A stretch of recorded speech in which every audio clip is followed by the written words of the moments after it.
courtroom was cold and silent. The only sound the faint rustle of papers as Harold Mitchell shuffled in front of the judge's bench. His hands, gnarled and shaking with age, gripped a worn leather briefcase, which contained more than just legal documents.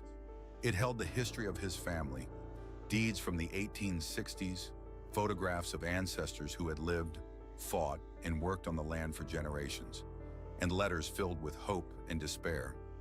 It was a lifetime of legacy, and now it seemed it was all slipping away. "Mr. Mitchell," Judge Gregory Hawthorne's voice rang out, cutting through the silence. His tone was sharp, dismissive, the kind of coldness that came with decades of power. "You may present your case." Harold's heart pounded in his chest as he slowly stood up, his joints protesting each movement. He was 78 now, with a lifetime of hardship behind him, but his pride and determination still burned brightly. He knew the system wasn't built for men like him. Black, poor, fighting against the tide of powerful developers who had long controlled the city. But this land was his, and he would fight for it until his last breath. "The land my family owns, Your Honor, has been in our possession since the Reconstruction. 3 acres on Oak Creek Road.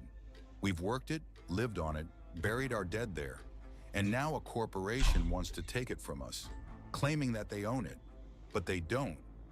We have the deeds, and they've been passed down through my family for generations."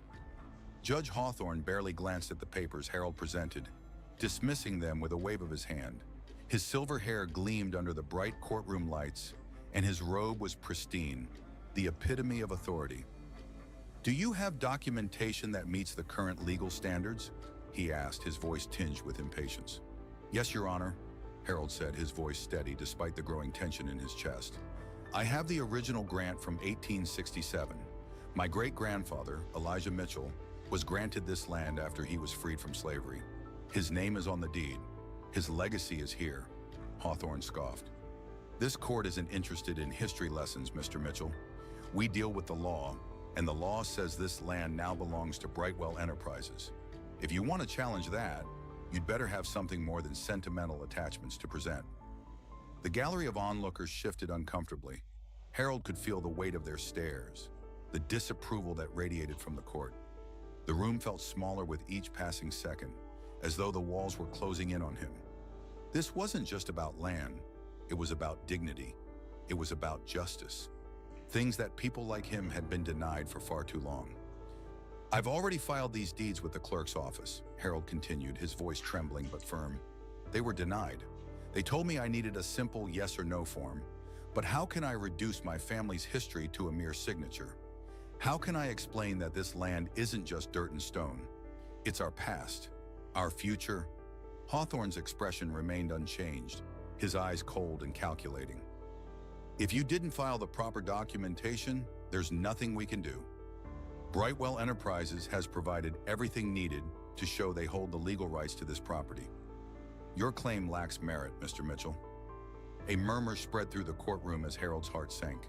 He knew the system wasn't designed for him to win. He'd seen it too many times before.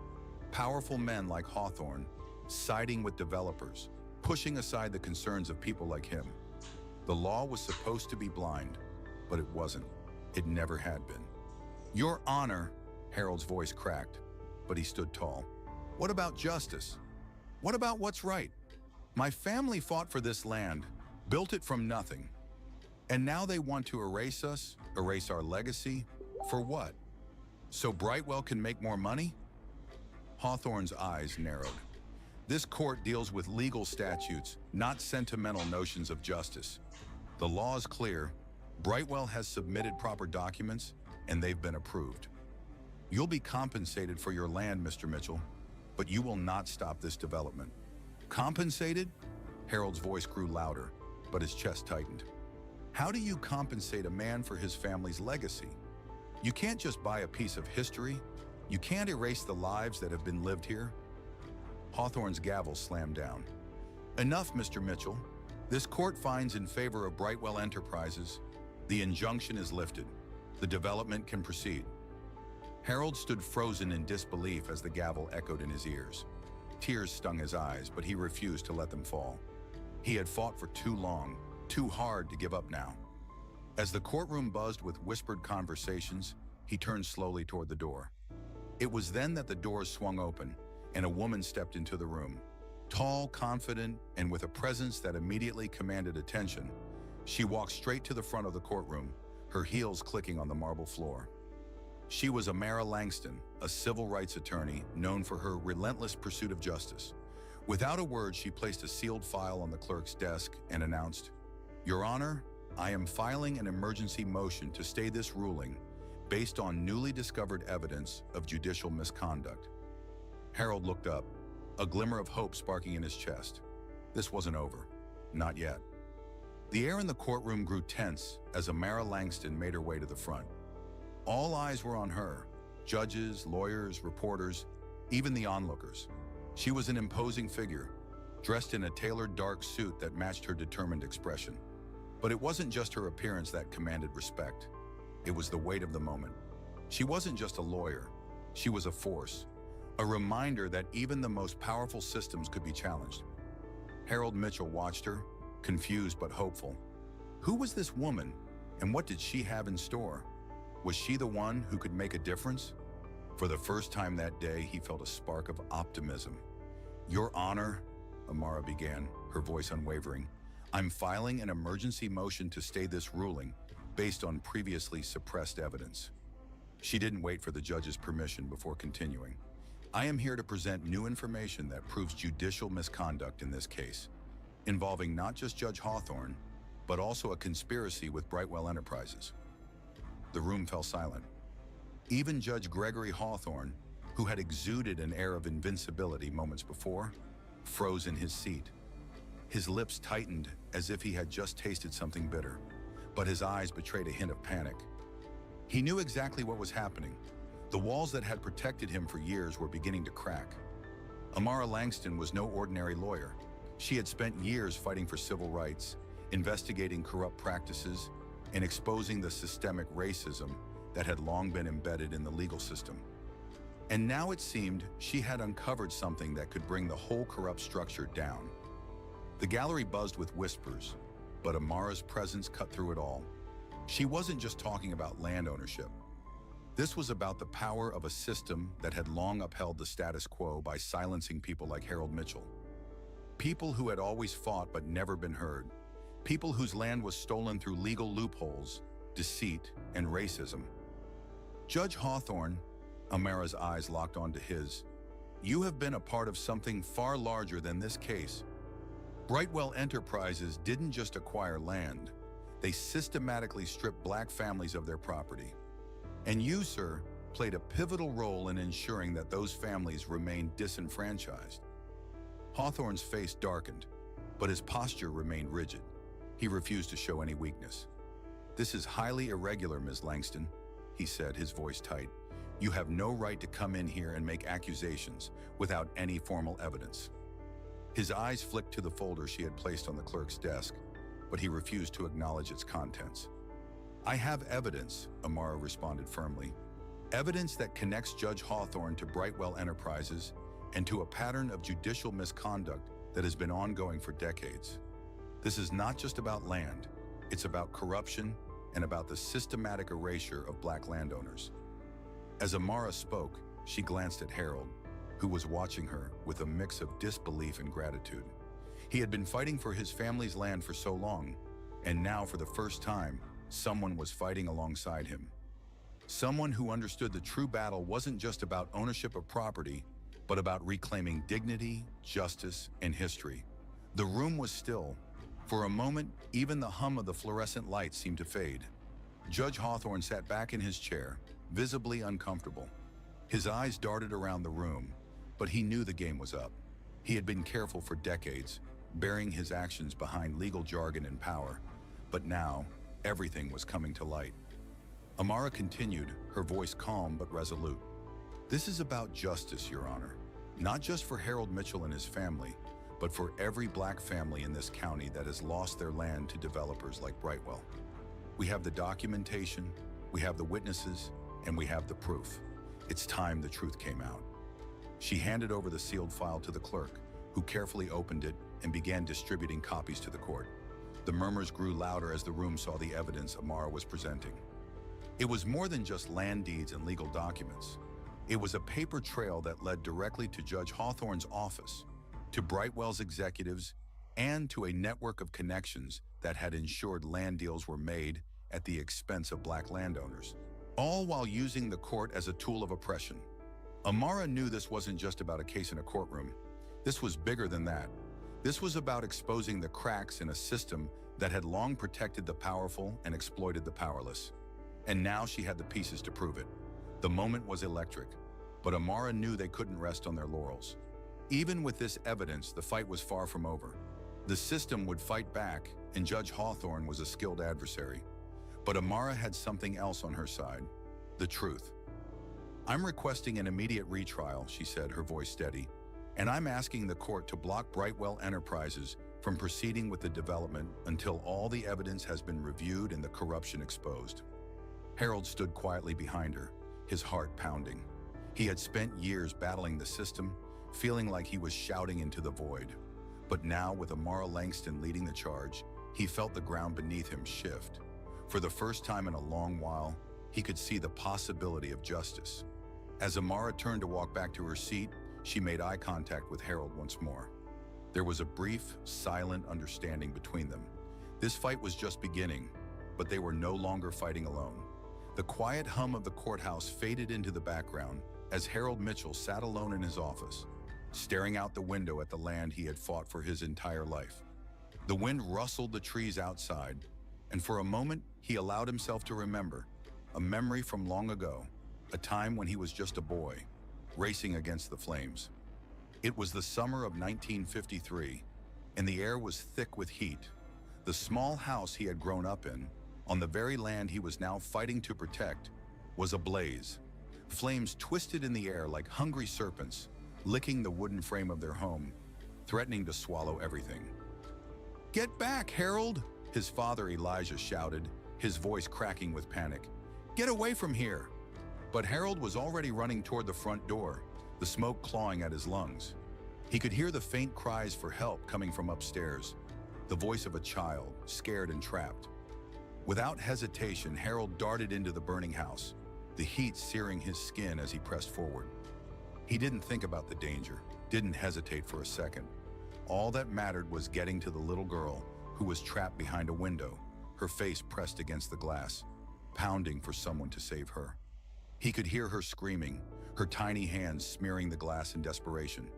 "Hold on!" he shouted, his voice barely audible over the crackling fire. He stumbled, his feet slipping on the hot floorboards, but he kept going. As he reached the stairs, a beam fell just inches from his head, sending a shower of embers down on him. He didn't care. There was no time to think. Upstairs in a small bedroom, he found her, a little girl, no more than 7 years old, her eyes wide with terror as she lay pinned beneath the rubble. The ceiling had collapsed, trapping her. Her frail frame was caught beneath the weight of the fallen debris, and Harold's heart clenched in his chest. Without thinking, he shoved the burning beams aside, ignoring the pain as the splinters dug into his hands. The heat was unbearable, but he didn't stop. With one final push, he scooped her up in his arms, his body burning with every step as he raced back toward the stairs. He could hear his father's voice again, shouting from the front yard, urging him to get out. But Harold couldn't leave her behind. The journey down the stairs was a blur of smoke, heat, and pain. But when he finally burst out into the fresh air, the crowd of neighbors rushed forward, taking the girl from his arms. Harold collapsed onto the grass, gasping for breath, his lungs raw from the smoke. The little girl, shaking but alive, was held in her mother's arms. The grateful woman's eyes met Harold's and she whispered, "Thank you. You saved her." But as Harold lay there, exhausted and coughing violently, he looked at the faces of the people around him, the ones who had watched as his family struggled to keep their land, their dignity, their lives. They were the ones who had told him, time and time again, that people like him didn't deserve this land, that the law was never going to be on their side, that his family's fight was futile. But that moment, when he saved the little girl from the fire, was the first time he truly understood the stakes. It wasn't just about fighting for land. It was about fighting for something far greater. It was about the value of a life, the dignity of his family, and the hope that, someday, someone would see them for who they truly were, people worthy of justice. Harold closed his eyes, letting the memory wash over him. The years had passed, but the scars remained. It was the same fight, over and over. And now, standing at the crossroads of yet another battle, he had to face the truth. The law had never worked for people like him. It was never going to. And even when it seemed like victory was within reach, the forces that sought to silence him, to erase his family's history, were still at work. His mind snapped back to the present. He was still holding the briefcase, still clutching the deeds, the family history. And he was still fighting, not just for land, but for the right to be heard, to be seen as more than just another statistic in a system designed to keep him down. But as he thought about Amara Langston, her determined eyes and the fire in her voice, he felt something else stir within him. Hope. It wasn't just the law he had to fight. It was a system, a history of injustice that went deeper than any legal ruling. Amara was more than just a lawyer. She was a reminder that sometimes the fight wasn't lost, even when the odds seemed impossible. She had a purpose beyond her case files. She had a mission to expose the corruption that had run rampant for generations. Corruption that had affected so many families like his, families that had never had a voice. As the sound of footsteps grew louder outside his office, Harold turned to the door where Amara stood, her confident stance a sharp contrast to the weariness that still lingered in his bones. She had been the one to bring him the evidence, to show him that his fight was worth something more than just a piece of land. "Mr. Mitchell," she said softly, her gaze steady, "we've only just begun." Harold met her eyes, and for the first time in a long while, he felt a flicker of certainty.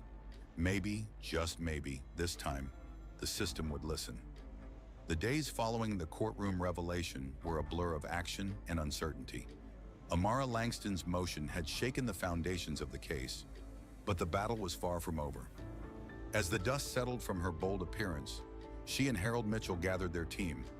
Micah Reed, an investigative journalist with a reputation for exposing corruption, and Isaiah Mitchell, Harold's grandson, whose skills in technology would prove invaluable. In Amara's office, the mood was focused but tense. Evidence had been laid out, but it was clear that the fight would require more than just legal maneuvering. The stakes were too high, and the system they were up against was too entrenched. The weight of centuries of injustice hung over them, but Amara had already made it clear they weren't backing down. Harold sat across from them, his hands wrapped around his father's old leather briefcase, the same briefcase that had held his family's history, their land deeds, and the memory of his ancestors. Now it held the possibility of reclaiming what had been lost, not just land, but dignity, justice, and a place in a future they had been denied for far too long. "We need to find a way to connect Brightwell Enterprises to Judge Hawthorne," Amara said, her voice steady as she leaned over a table filled with case files. "We've established a financial link between Brightwell and the judge, but we need more. We need concrete proof that this wasn't just a one-time thing." Micah, the investigative journalist, nodded as he sifted through a stack of property records. "There's something about this case that doesn't sit right with me. I've been looking into Brightwell's acquisition history.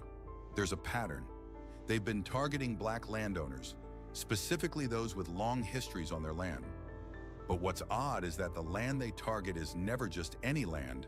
It's always valuable in areas that are ripe for development." Isaiah, who had been scrolling through a laptop, looked up from the screen. "That's the key.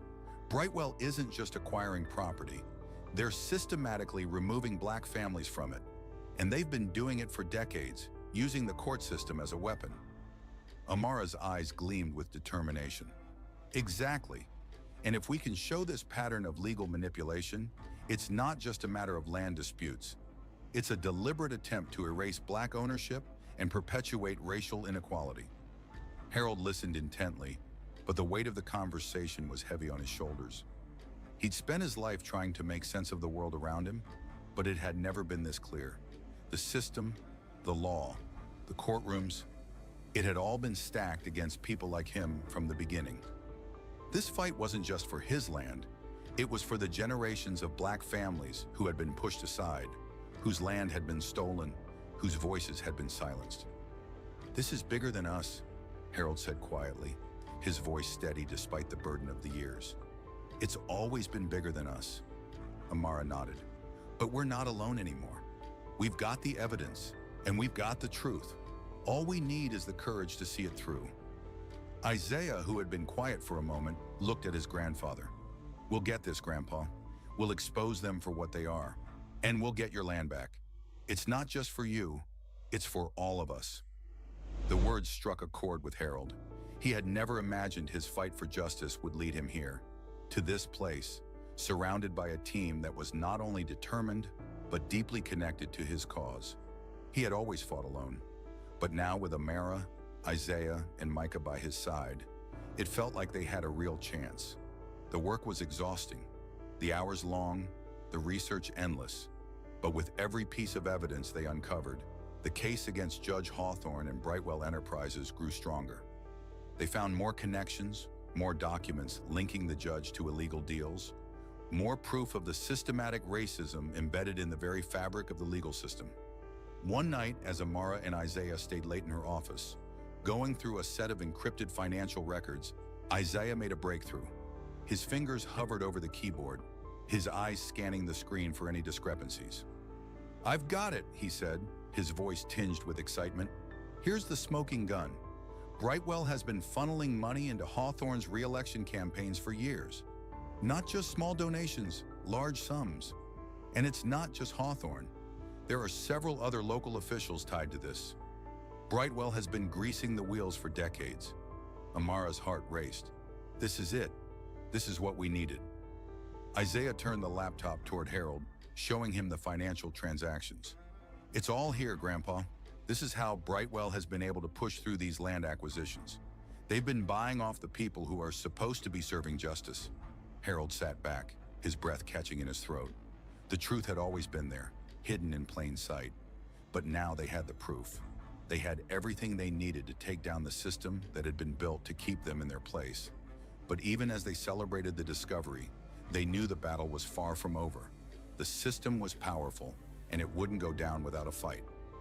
Brightwell, Judge Hawthorne, and all the people who had benefited from their corruption would fight back, harder than ever before. "We're going to need more than just evidence," Amara said, her voice firm. "We need to take this to the people. We need to make sure that everyone knows what's been happening in our courts, in our communities. We need to make sure that this case is heard."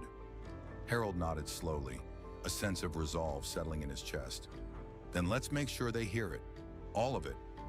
The courthouse was packed the day of the final hearing.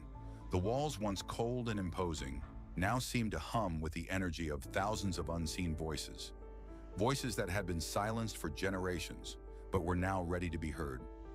Outside, protesters marched, their chants of "justice for the land" ringing through the streets. Inside, the fight for that very justice was about to reach its crescendo. Amara Langston stood at the front of the courtroom, the weight of the moment pressing heavily on her shoulders. Behind her, Harold Mitchell sat quietly, his weathered hands folded in front of him, his mind reflecting on the years of struggle that had brought him to this point. He had never imagined a day like this, where the system that had tried to strip him of his heritage would finally be held accountable. Across the room, Judge Gregory Hawthorne sat at the bench, his expression cold and unreadable. But Amara could see it. The cracks were there, deep and undeniable. The facade of invincibility that he had worn for years was gone. The once powerful man was now nothing more than a desperate figure, clinging to the remnants of his power. Micah Reed, the investigative journalist who had been instrumental in uncovering the corruption, sat near the front, his eyes focused on the proceedings. Isaiah Mitchell, Harold's grandson, stood beside Amara, his posture straight and proud. Together they had gathered the evidence that would bring the system down, but now they had to see it through. Amara rose to her feet and the room fell into silence. "Your Honor, we have presented evidence of systemic corruption, racial discrimination, and abuse of power that has lasted for decades. We've shown that Judge Hawthorne and Brightwell Enterprises have colluded to rob black families of their land, using the courts as a weapon to erase their history." She turned toward the judge, her gaze steady and unflinching. The evidence is irrefutable. This is not just about one piece of land. It is about a pattern of exploitation, a history of oppression that stretches back generations. And today we ask this court to right the wrongs of the past and restore what has been taken. Harold Mitchell felt a weight lift from his chest as Amara spoke. For the first time in his life, he felt that his voice mattered, that his family's history wasn't just a forgotten story, but a truth that had the power to change everything. He had fought for so long, and now for the first time, he saw the possibility of a real victory. Judge Hawthorne's lips tightened, but he said nothing. The weight of the evidence was undeniable. It was only a matter of time before the court would issue its ruling. Amara continued, her voice unwavering. We ask for justice, not just for Mr. Mitchell, but for all the families who have been robbed of their land, their legacy, their dignity. This case is a reflection of the deep racial injustices that have plagued this country for centuries. It is time to acknowledge the truth and to hold those responsible accountable. As she finished speaking, a hush fell over the courtroom. The gallery, which had been filled with tension, now seemed to hold its collective breath. The fight for justice was no longer a battle of words. It was a battle for the future, for the generations who had come before and those yet to come. The judge paused, looking over the evidence one last time. Finally, he spoke. This court finds Judge Gregory Hawthorne guilty of judicial misconduct, corruption, and racial discrimination. His actions have violated the trust of the people he was sworn to serve. Furthermore, Brightwell Enterprises is ordered to cease its development on the land in question, and the Mitchell family's claim to the land is hereby recognized and upheld. The words hit like a wave crashing against the shore. For a moment, Harold couldn't move. It was as if time itself had stopped.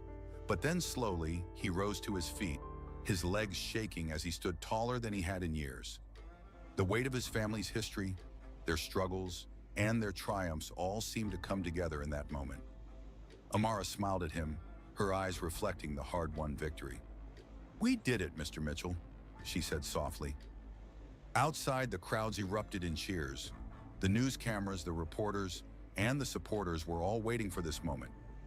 As Amara and Harold made their way out of the courthouse, they were greeted by a sea of people, their faces filled with hope and relief.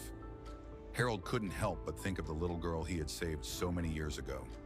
The memory of her terrified eyes locked onto his, her tiny hands clutching at him, was seared into his mind. He had saved her life, just as Amara had saved his. And now they had all come together to save something far bigger than land. They had saved a piece of their history. They had reclaimed their dignity. As the crowd cheered, Harold turned to Amara, a tear slipping down his weathered face. Thank you, he said simply, for believing in me, for believing in us. Amara smiled, her eyes shining with a quiet pride. You did this, Mr. Mitchell.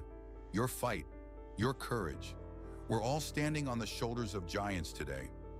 And as the sun began to set over the courthouse, casting a golden light on the land that had once been stolen but was now returned, Harold felt a sense of peace he hadn't known in decades. The fight wasn't over. There would be more battles ahead. But for the first time, he felt as though they were winning, and that was enough. The air in the courthouse was thick with the hum of morning activity, but in the midst of the chaos, Travis Maddox moved through it like a predator stalking its prey. His heavy boots echoed down the polished marble floors, his uniform a sharp contrast to the muted hues around him. He wasn't just any deputy. He had the badge. He had the power. And in his mind, that meant he was untouchable. Camille Rivers, a federal judge with years of experience, was already used to the feeling of eyes on her. As a black woman in a room dominated by white faces, every step she took was scrutinized. She had fought for every inch of respect she'd earned in this courthouse. Her work ethic, her sharp mind, her unflinching sense of justice, those were the qualities that had carried her through the ranks. Yet in moments like this, those qualities weren't enough to shield her from the cold undercurrent of disdain that often came her way. She wasn't looking for a fight today. In fact, she had a full docket of cases waiting for her in the courtroom. The usual clutter of motions and filings, the paperwork that never stopped. But as Camille made her way down the hallway toward her chambers, she found herself face to face with the last person she wanted to see. Travis Maddox stepped directly into her path, blocking her way. His stance was casual, too casual for the situation. His arms crossed over his broad chest as he looked down at her with an expression that was nothing short of disdainful. He didn't know her, or at least that's what he thought. But Camille was no stranger to men like him. Men who thought their badges gave them the right to demand deference. Men who believed their position in the system made them untouchable.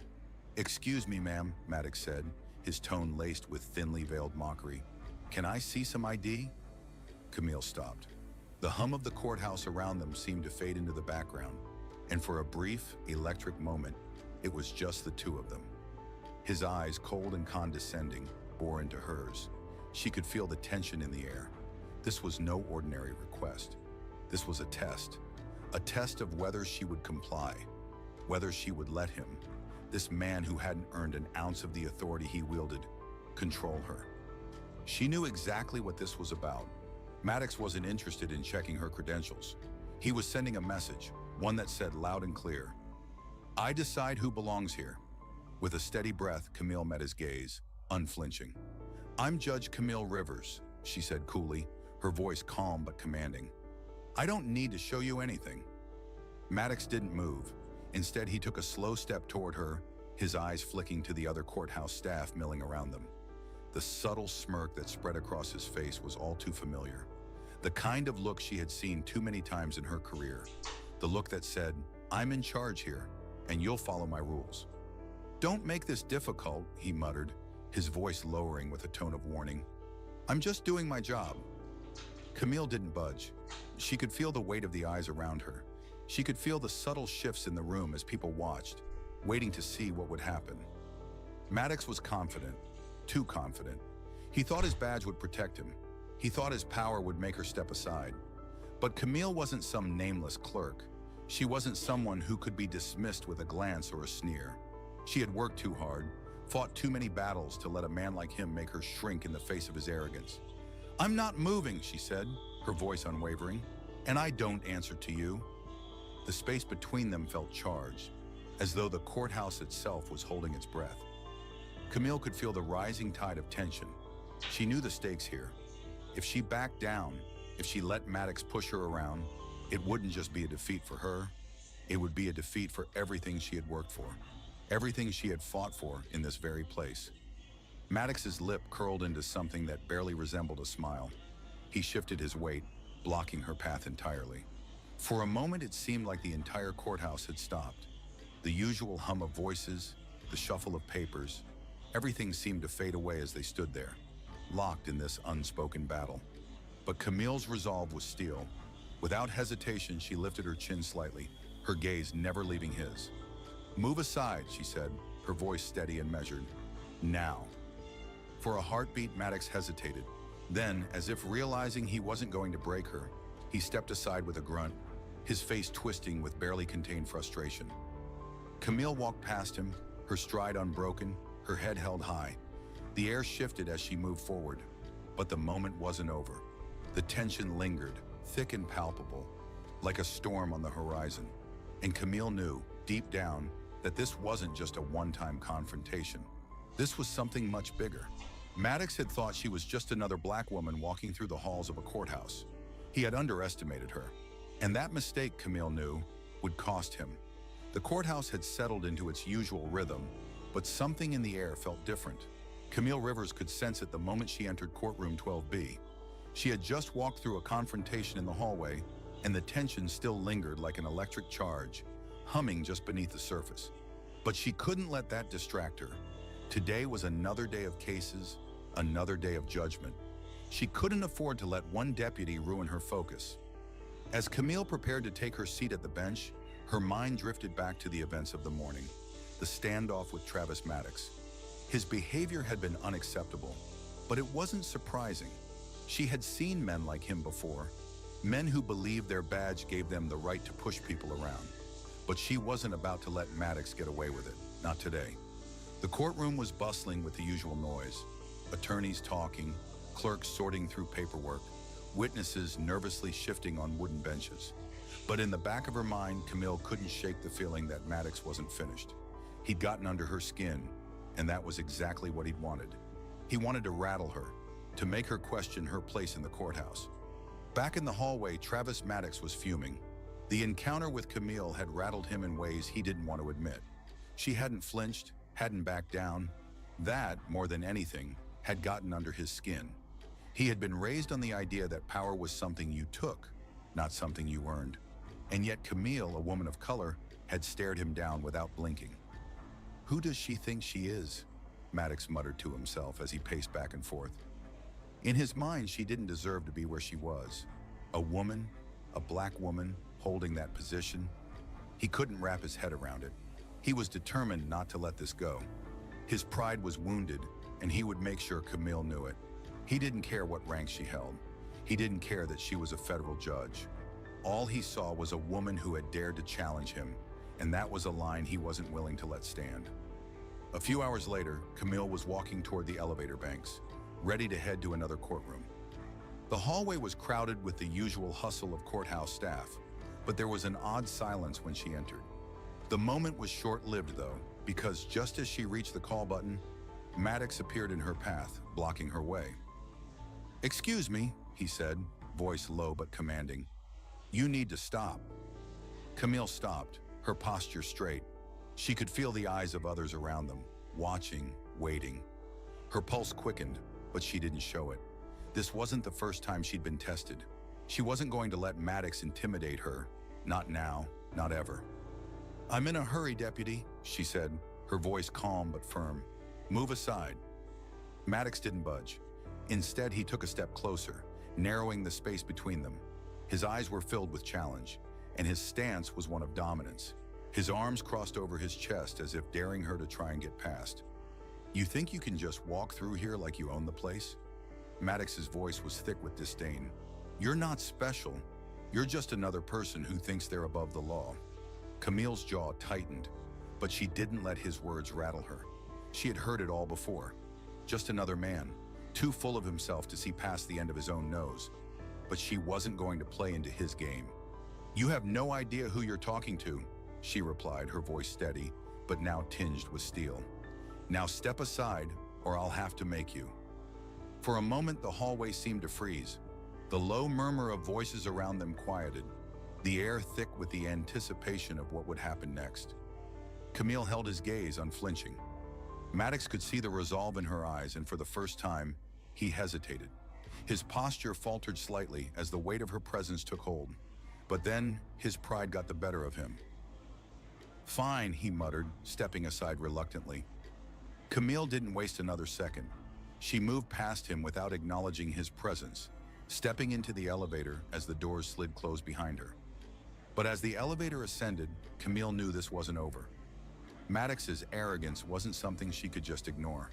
He had crossed a line, and she wouldn't let him, or anyone like him, get away with it.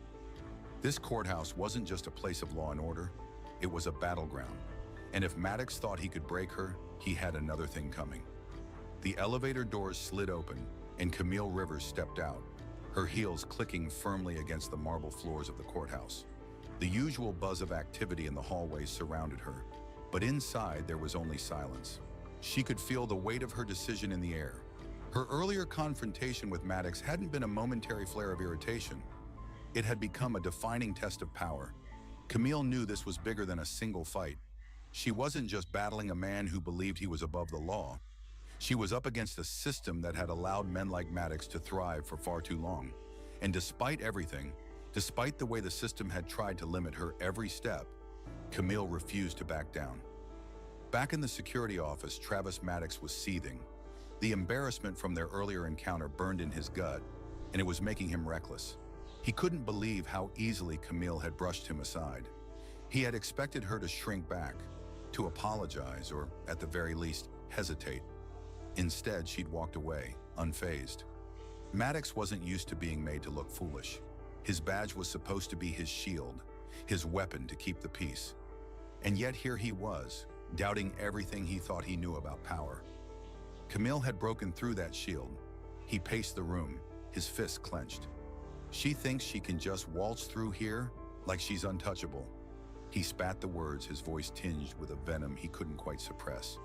This wasn't about the law. It was about him feeling diminished.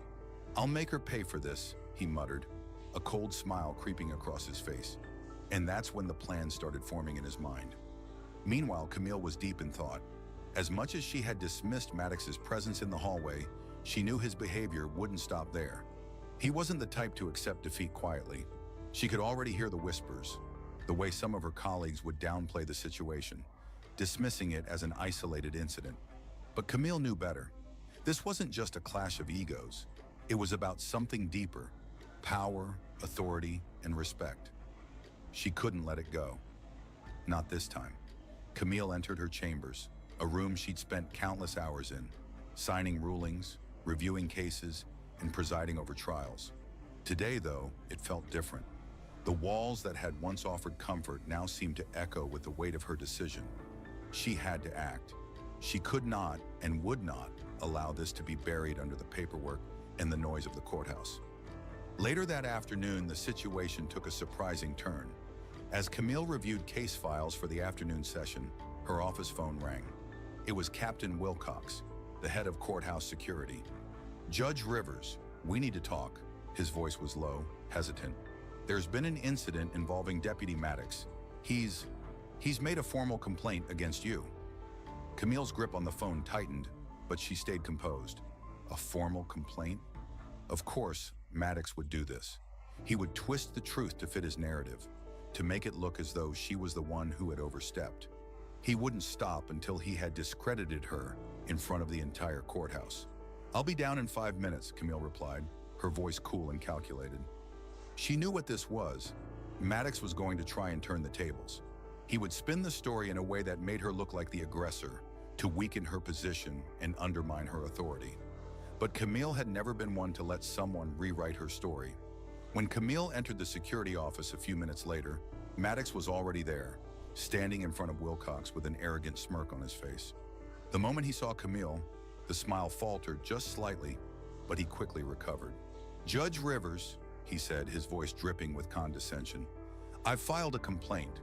I think you owe me an apology for your behavior this morning." Camille's gaze was steady as she looked at him. She could feel the heat of his accusation trying to settle over her like a heavy cloak, but she wasn't going to wear it. She wasn't going to play into his game. "I've done nothing to apologize for, Deputy," Camille said calmly. "You harassed me, tried to intimidate me, and now you're trying to cover it up with a lie. I will not stand for it, and I won't let you get away with it." The words landed heavily in the room, and for a moment, the only sound was the ticking of the clock on the wall. Wilcox shifted uncomfortably in his seat, sensing the tension. Maddox's bravado was beginning to waver. "Camille, please," Wilcox said, trying to ease the situation. "Let's keep this professional." But Camille wasn't having it. "I am being professional," she said, her voice unwavering. "The only one being unprofessional here is Deputy Maddox, and I'll be sure to make sure his actions today are on record." With that, Camille turned on her heel, walking out of the office without another word. She didn't need to explain herself further. Maddox had made his move, and now she was going to make hers. Back at her desk, Camille began drafting a formal report of the incident. She would make sure everything was documented, every action taken, every word said. If Maddox thought he could bully his way through this, he had another thing coming. The following days were a whirlwind. Camille had submitted her formal report, documenting every detail of the confrontation with Maddox. She had even contacted the U.S. Attorney's Office, making sure they were aware of the situation. But she knew the battle wasn't over yet. If anything, it was just beginning. Maddox hadn't taken the setback well. The rumors about his complaint spread like wildfire through the courthouse. Whispers in the halls grew louder, and Camille could feel the weight of the entire building's eyes on her. Some were skeptical, others outright hostile. But there were also those who supported her, who understood the true nature of the situation. They knew that Maddox's behavior was not just a personal affront. It was a reflection of the systemic issue of power and prejudice that had been entrenched for years. As the days wore on, the courthouse became a pressure cooker, with everyone waiting to see how this conflict would unfold. Camille was more focused than ever, pushing forward with her case while refusing to let the whispers shake her resolve. She couldn't afford to be distracted. especially not when the stakes were so high. On the third day after the incident, Camille received a call from Captain Wilcox. His tone was different this time, not the usual hesitant uncertainty, but something more urgent. "Judge Rivers," Wilcox began, "I need to inform you that Deputy Maddox has been put on administrative leave, pending an internal investigation. We've received numerous complaints about his conduct in the past, and it seems this latest incident pushed things over the edge." Camille's heart didn't skip a beat. She had known something like this was coming, but it felt surreal to hear it out loud. Maddox, once so full of himself, had now been called into question by the very system that had shielded him for so long. It was a small victory, but Camille knew it was far from over. "Good," she said, her voice firm, "but this is only the beginning. I want to make sure this is more than just an internal matter. I'm taking this to the U.S. Attorney's Office, and I'll make sure his history of misconduct comes to light." Wilcox hesitated before responding. "Are you sure about this, Judge? Going public could cause a lot of problems for everyone involved." "Good," Camille replied again. "Maybe it's time this courthouse had a few problems." She ended the call and looked at her desk, where her notes and case files were scattered. There was a moment of quiet, just long enough for the reality of her decision to settle in. Going public would undoubtedly bring a storm, but Camille was prepared. She wasn't going to let the system sweep this under the rug. By the next morning, the story had broken wide open. The media had caught wind of the incident, and soon enough, the courthouse was buzzing with reporters, camera crews, and outraged public figures. Camille had expected the storm, but it was still jarring to see how quickly everything had escalated. Despite the attention, Camille remained calm. She wasn't going to let the chaos rattle her. She was used to being in the spotlight. She had fought too many battles to be afraid of this one. But this was different. This time, the battle wasn't just for herself. It was for every person who had been silenced, for every person who had been dismissed by the system because of their race, their gender, their background. She stood tall as she walked into her chambers, her mind racing with the next steps. Her phone rang again. This time it was Rachel, her clerk, who had been handling media inquiries all morning. "Judge Rivers," Rachel said, her voice tight but full of determination. "There's a lot of press outside. They're asking for a statement. It's starting to get out of hand." "I'll be right there," Camille replied, her voice steady. She had to take control of this narrative. She couldn't afford to let anyone, especially Maddox, twist the story into something it wasn't. Outside the courthouse was a frenzy of activity. Reporters clustered by the front entrance, their microphones held high, shouting questions at anyone who passed. Camille stepped out of the building with a quiet confidence, her eyes meeting the sea of cameras. There was a moment of pause, as if the entire crowd was waiting for her to make her move. She walked to the podium that had been set up, the sound of her heels clicking against the concrete ringing through the air. Camille had been in many press conferences before, but today felt different. Today, she wasn't just standing in front of reporters. She was standing for every person who had been overlooked, mistreated, and silenced by men like Maddox.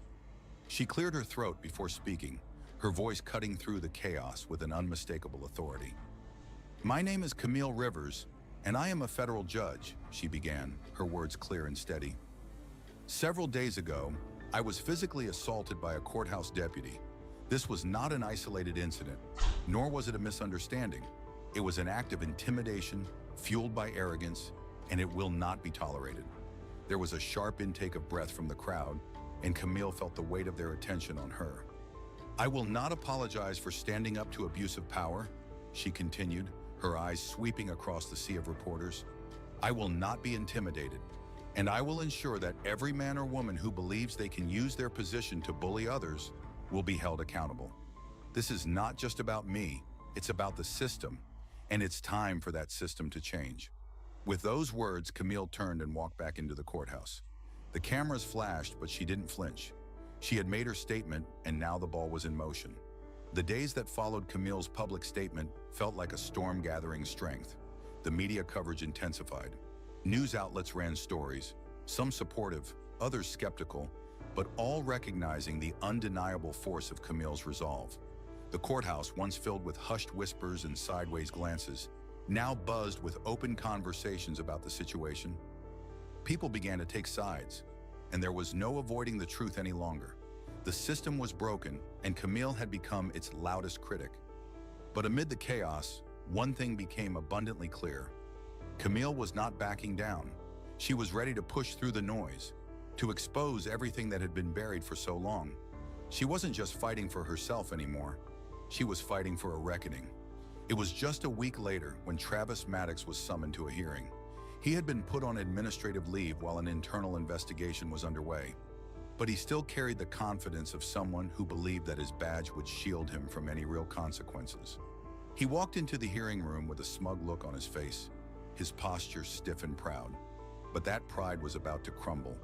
The prosecutor, Marissa Cole, a seasoned attorney who had been appointed to handle the case against Maddox, stood tall as she began her opening statement.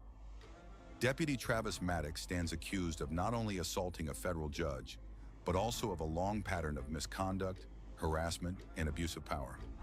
The evidence is overwhelming, and today we will show that Maddox's actions were not isolated. They were part of a systemic abuse of authority that cannot and will not be ignored. Maddox shifted uncomfortably in his seat as the weight of the words sank in. His defense attorney stood to object, but the damage had already been done. Camille's decision to take the matter public had changed everything. The hearing proceeded swiftly, with the prosecution introducing key evidence. The security footage from the courthouse hallway, witness statements from other staff members, and Camille's formal report, which included an account of Maddox's previous misconduct. Each piece of evidence painted a clear picture of a man who had used his badge as a weapon, who had disregarded the law and the very people he was sworn to protect. Camille sat silently in the back of the courtroom, watching the proceedings unfold. The weight of the entire system seemed to shift as the facts were laid bare. She had known from the beginning that this wouldn't be easy, but seeing the truth slowly come to light was something else entirely. She wasn't just witnessing justice being served, she was part of it. As the day wore on, Maddox's defense began to falter. His lawyer tried to argue that Camille had been the aggressor, that the situation had been blown out of proportion, but the evidence was too damning. The witnesses, many of whom had previously been too afraid to speak out, now stood tall and testified to the truth. The final blow came when the judge allowed Camille to testify. Her voice was steady, unwavering, as she recounted the moment Maddox had confronted her in the hallway. She didn't need to embellish the story. The truth was enough. She stood firm, her eyes never leaving Maddox's as she spoke. "This man," Camille said, her voice carrying across the room, "used his position to intimidate, to belittle, and to bully. He thought that because of his badge, he could do whatever he wanted. But the law is clear. No one is above it, not even him." For the first time in the hearing, Maddox's bravado cracked. His eyes darted away from hers and his shoulders sagged slightly, as if the weight of his actions had finally caught up to him. After hours of testimony, the jury deliberated for less than 3 hours. When they returned, the foreperson's voice was clear and steady. "We find the defendant guilty on all charges." The courtroom was still for a moment, as if the very air was holding its breath. Then, the verdict sank in. Maddox, the man who had thought his badge made him untouchable, was now facing the consequences of his actions. The guilty verdict was a victory not just for Camille, but for every person who had ever been oppressed by the system. Maddox was taken into custody immediately, his face a mask of disbelief. His hands were cuffed, and his once proud posture was now bent under the weight of his shame. As the deputies led him away, the room erupted into whispers, but Camille remained seated, her gaze fixed on the door through which Maddox had been escorted. She had won. It was over. But in that moment, she felt the weight of everything she had fought for, everything she had endured. The victory was sweet, but it was also bittersweet. The system had failed too many people for too long. One man's conviction wouldn't undo the damage, but it was a start. The next morning, Camille stood at the front of the courthouse, facing a throng of reporters once again. But this time, the air was different. There was no more uncertainty, no more whispers. This time, the courthouse knew. The system had been shaken. "Today," Camille began, her voice steady and resolute, "justice was served, not just for me, but for everyone who has been silenced, for everyone who has been made to feel less than because of their race, their gender, or their station. We have a long way to go, but we have made a step forward. She paused, letting her words sink in. "This is just the beginning," she added, her voice ringing with unshakable conviction. And as she turned and walked back into the courthouse, Camille knew that the fight was far from over, but she was ready for whatever came next. It was close to 11:30 at night when Simone Harris, a nurse at Baldwin County General, pulled her silver Toyota Camry into an old half-lit gas station just outside the small town of Milledgeville, Georgia. She had just finished a brutal double shift in the ICU, where every moment felt like life or death. Her legs were sore, her eyes dry from hours of exhaustion, and her mind was barely keeping up with the pace of her body. All she wanted was to fill her tank, head home to her quiet, modest house on West Elm, and get some rest. Her twins, Marcus and Jada, were at home with a neighbor, and Simone had already sent them a text telling them to get ready for bed. Her focus was entirely on getting back to them safely. The soft glow of the gas station lights flickered, and the hum of the old pumps filled the air as Simone stepped out of the car, grabbing her wallet. She hesitated, looked around, then exhaled deeply. The long day had drained her, but she needed to finish this last task. She inserted her card into the machine and paused, glancing over her shoulder at the nearly empty lot. A slight shiver ran down her spine. It wasn't unusual to be alone at this hour, but the stillness felt eerie. Just as she was about to pump the gas, the headlights of a black SUV flared in her rearview mirror. She tensed, hearing the roar of tires against gravel as the vehicle swung around her and parked directly behind her car. Two officers, young and in their 30s, stepped out of the SUV, their hands resting on their belts. Simone's stomach turned. She kept her hands visible on the car, careful not to make any sudden movements.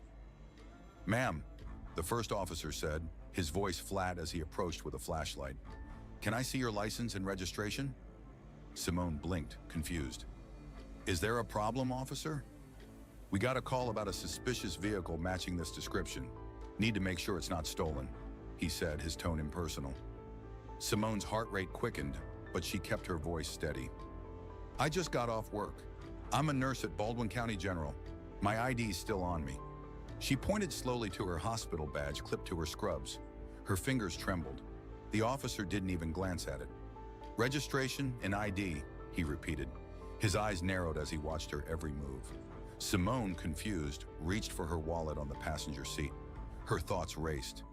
"I just need to get home to my kids." Her hands shook as she fumbled with the wallet. There was something off about this entire interaction. She felt it deep in her gut. The second officer, his partner, circled around the car to the passenger side. "You live around here?" he asked, peering through the window at the car seat in the back, covered by a small fleece blanket. Simone froze. "Yes," she replied, her voice sharp. The officer leaned in a little closer, his eyes scanning the interior. "You got someone with you?" "No, just me," she said, her patience running thin. Then the first officer spoke again. "Pop the trunk." Simone raised an eyebrow. "Excuse me?" "Pop the trunk, ma'am," the officer repeated, his tone becoming more forceful. She stared at him, incredulous. "On what grounds?" The officer stepped forward, his voice cold. "Ma'am, this is a routine request. If you don't comply, we may have to escalate." Simone swallowed, her chest tightening. She could feel her pulse pounding in her throat. Not tonight, not after everything. Her eyes narrowed and she made a decision. "I'm calling my father," she said, her voice low but unwavering.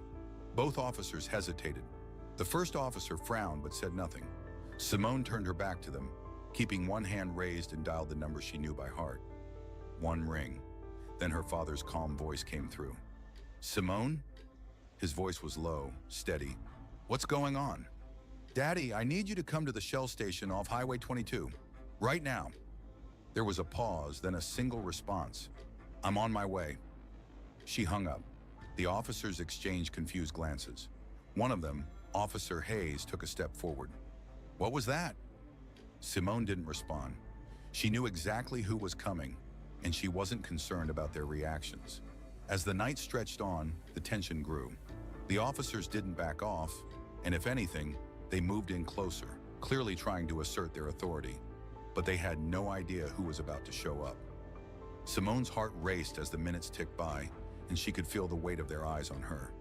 The stillness between them was thick, like a heavy fog. She wasn't yelling. She wasn't crying. And that seemed to make them more uneasy than anything else. "You don't want to make this more complicated than it needs to be," Officer Hayes said, his voice rough. Simone took a deep breath, her hand still visible. "I'm standing here doing nothing wrong. You asked for ID. I gave it. You asked where I live. I told you. Why are you still pressing me?" Before Officer Hayes could respond, a black SUV turned off the highway and rolled into the lot. Its dark-tinted windows barely visible as it stopped next to Simone's car. The door opened and a tall, imposing figure stepped out. The moment he did, the energy in the parking lot shifted. The man who stepped out of the black SUV was about 6'3", with broad shoulders and a commanding presence. His dark, weathered skin and stone-gray hair gave him a look of experience. But it was his eyes, steady and sharp, that really drew the attention of the two officers. They were the kind of eyes that didn't need to prove anything. They already knew the power they held. Simone's heart skipped a beat, but not from fear. She had seen that look before. It was the look of her father, Colonel Darius Rollins. It didn't matter that the officers didn't recognize him.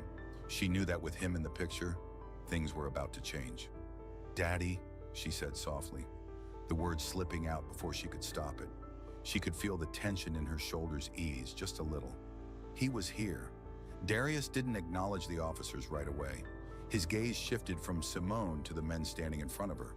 His posture was calm, controlled, but there was an underlying force that seemed to pull the air around him taut.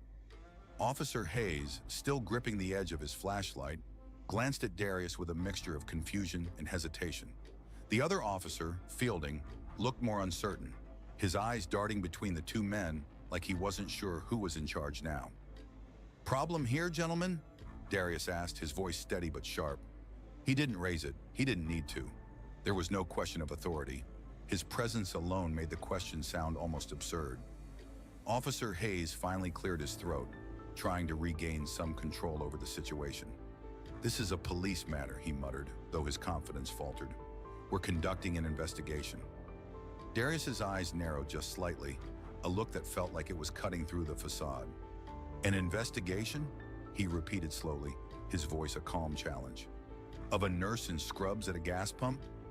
There was silence for a beat, and then Darius spoke again, his voice low but unmistakable.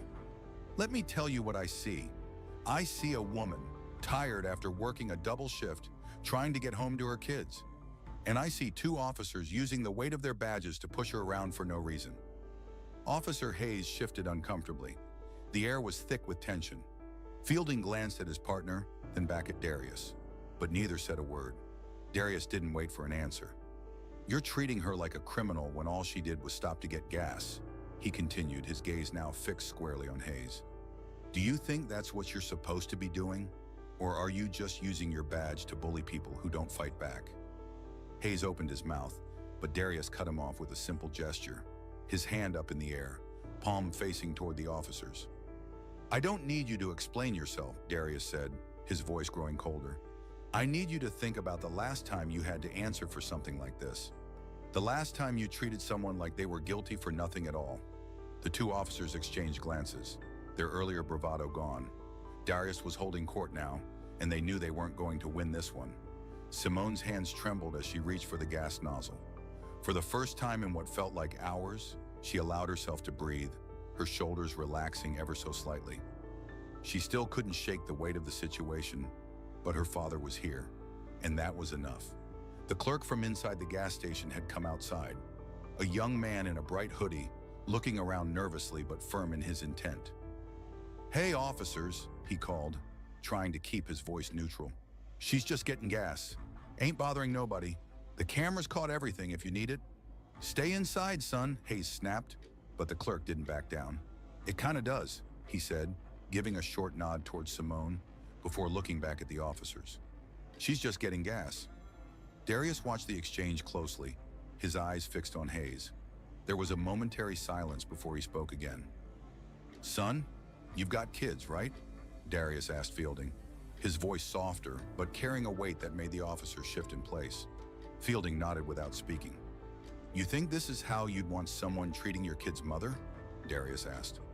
Fielding didn't answer. There was nothing left to say. Simone finally finished pumping the gas, her hands still slightly shaking, but her resolve was stronger now. As she reached to replace the nozzle, she glanced over at her father. "You good?" he asked, his voice calm. "Yeah," she replied quietly. Darius stood by her car, watching the officers as she slid into the driver's seat.